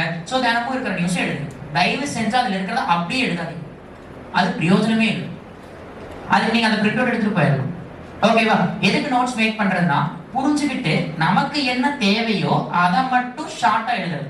அங்க ஒன் பேஜ் ஒரு கண்டென்ட் கொடுத்துருக்காங்கன்னா இங்க ஒரு 5 பாயிண்டா ஒரு 5 லைன்ஸ்ல அந்த பாயிண்ட்ஸ் சுருக்கணும். ஓகேங்களா? அது எடுத்தோடனே வராது, டெஃபினெட்லி அது வராது. கிளாஸ் கவனிச்சு நீங்க கிளாஸ் நோட்ஸ் எடுப்பீங்க இல்லையா? கிளாஸ் நோட்ஸ் எடுக்கிறதுனா உங்களுக்கு நோட்ஸ் மேக்கிங் கேப்பபிலிட்டி வரும். ஸோ அந்த நோட் இப்போ காலேஜ்ல நடத்த நோட்ஸ் எடுப்பீங்க, சொல்ற அத்தனையும் எடுப்பீங்களா? என்ன தேவையோ அதை மட்டும் எடுப்பீங்களா? நோட்ஸ் எடுக்காத கேட்டகரி ஆஃப் பீப்புள் இருப்பீங்க, அது செகண்டரி. ஓகேங்களா? பட் தேவையான முக்கியமான சில பாயிண்ட்ஸ் மட்டும் தான் எடுப்பீங்க. அந்த மாதிரி அந்த நியூஸை தெரிஞ்சுக்கோங்க. அதுல நமக்கு 2 இயர் இருக்கு, இல்ல ஒரு பிளேஸ் இருக்கு அப்படின்னா அதை மட்டும் எழுதுவீங்க. ஏன்னா நியூஸா கவனிச்சிட்டோம்னா என்னைக்குமே அது மறக்க போறது இல்லை. ஹெட்டிங் போட்டுக்கோங்க, அதுல தேவையானது மட்டும் எழுது. அப்போ டெய்லி கரண்ட் அஃபேர்ஸ் அதை பார்த்துட்டே வாங்க. இல்ல எனக்கு தினமும் பார்க்க டைம் இருக்காது, நான் வந்துட்டு ஒர்க் போறேன், இல்ல காலேஜ் ஸ்டூடெண்டா இருக்கேன், ஸோ எனக்கு டைம் இல்லை அப்படின்னா அதே விர்ச்சுவல் லேர்னிங் போர்ட்டல்ல மந்த்லி கரண்ட் அஃபேர்ஸ் போடுறாங்க. ஹோல் மந்த்க்கு கம்பைல் ஆயிருக்கிற கரண்ட் அஃபேர்ஸ் போடுறாங்க. ஓகேங்களா? என்ன அந்த கரண்ட் அஃபேர்ஸ் பார்க்கும்போது ஒரு 60 இருந்து 70 பேஜ் கொடுத்துருப்பாங்க. ஓகேங்களா? அதை ஒரு பிரிண்ட் அவுட் எடுத்து வச்சுக்கோங்க. ஓகேங்களா? அதில் எப்பனா கரண்ட் அஃபேர்ஸ் இப்போ எப்படிதான் பப்ளிஷ் பண்றாங்கன்னா சப்ஜெக்ட் வைஸ் தான் பப்ளிஷ் பண்றாங்க. இது உங்களுக்கு மொத்த நியூஸா இல்ல, எடுத்தோடனே தமிழ்நாடு ஹைலைட்ஸ், அடுத்து இந்தியா லெவல் முக்கியமான schemes, economy news, polity news, and then history related முக்கியமான ஈவெண்ட்ஸ், இம்பார்ட்டன்ட் டேஸ், அவ்வளவுதான். அதை மட்டும் பாருங்க.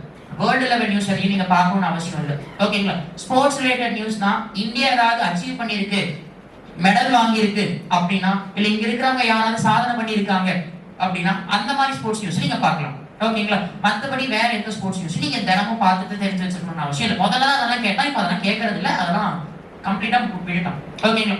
அதே மாதிரி எக்கனாமி அப்படிங்கும் போது தமிழ் இன்னொரு முக்கியமான விஷயம், நேஷனல் லெவல்ல நீங்க எல்லாத்தையும் ஃபோக்கஸ் பண்றதை விட give importance much to Tamil Nadu references. Tamil Nadu லெவல்ல என்ன இருக்குங்கிறதுக்கு அதிக ப்ரியாரிட்டி கொடுங்க. ஓகேங்களா? ஏன்னா கொஸ்டின்ஸ் மேக்ஸிமம் அதை தான் கேட்கறோம். ஓகேவா? செகண்டரியா நேஷனல் லெவல் போங்க. தமிழ்நாடு ஸ்கீமையும் தமிழ்நாடு எக்கனாமி பத்தின பேசிக் டீடைல்ஸ் தெரியாம நேஷனல் லெவல் நியூஸ்க்கு நீங்க போக வேண்டாம். புரியுதா? ஸோ பேசிக் தமிழ்நாடு ஸ்ட்ராங் ஆகும். ஏன்னா அது எல்லாமே மந்த்லி பிடிஎஃப் அவங்க கொடுக்குறாங்க. ஓகேங்களா? மேக்ஸிமம் ஃபர்ஸ்ட் 10 டேஸ்க்குள்ளார பிரிண்ட் அப்லோட் பண்ணிடுவாங்க. ஓகேங்களா? ஸோ அதனால முடிஞ்ச அளவுக்கு எல்லாரும் ரெகுலரா ஒரு ஹேபிட்டை வளர்த்துக்கோங்க. காலையில எந்திரிச்சோடனே நியூஸ் பேப்பர் படிக்கிற ஹேபிட்டையும் அந்த அன்னைக்கான கரண்ட் அஃபேர்ஸ் அந்த அன்னைக்கு பண்றது. புரியுதா? எஸ். இப்போ 4 முக்கியமான விஷயத்துக்கும் எந்த சோர்சஸ் அப்படிங்கிறது தெரிஞ்சிருச்சா? S or no? ஆனா இதுக்கெல்லாம் கம்ப்ளீட் ஃபர்ஸ்ட் இனிஷியலா நீங்க ஸ்டார்ட் பண்றதும் போது ஒரு கைடன்ஸ் தேவை. அந்த கைடன்ஸ் தான் இந்த கிளாஸஸ். ஓகேங்களா? ஸோ அந்த கிளாஸஸ் கண்டிப்பா ரெகுலரா அட்டென்ட் பண்ணணும். ஓகேங்களா? காய்ச்சலா இருந்தாலும் பரவாயில்ல, வந்து கிளாஸ் அட்டென்ட் பண்ணிட்டு போங்க. நீங்க இங்க ஒன்றும் பிசிக்கல் ஒர்க் பண்ண போறது கிடையாது, உட்காந்து மென்டலா என்னங்கிறத கவனிக்க போறீங்க. ஓகேங்களா? அதை எழுது, நோட்ஸ் மேக் பண்ணுங்க. அடுத்த நாள் ரெடி ஆனதுக்கு அப்புறம் அதை வந்து படிங்க. ஓகேவா? ஸோ ஒரு நாள் கூட யாரும் கிளாஸஸ் மிஸ் பண்ணாங்க. ஓகேங்களா?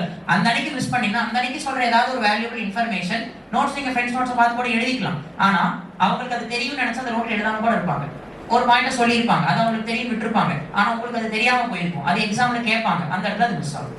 அதனால ஒரு நாள் கூட கிளாஸஸ் அட்டென்ட் பண்ணாம விட வேண்டாம். கம்பல்சரி எல்லாரும் அட்டென்ட் பண்ணுங்க. டெஸ்ட் நீங்க கிளாஸ்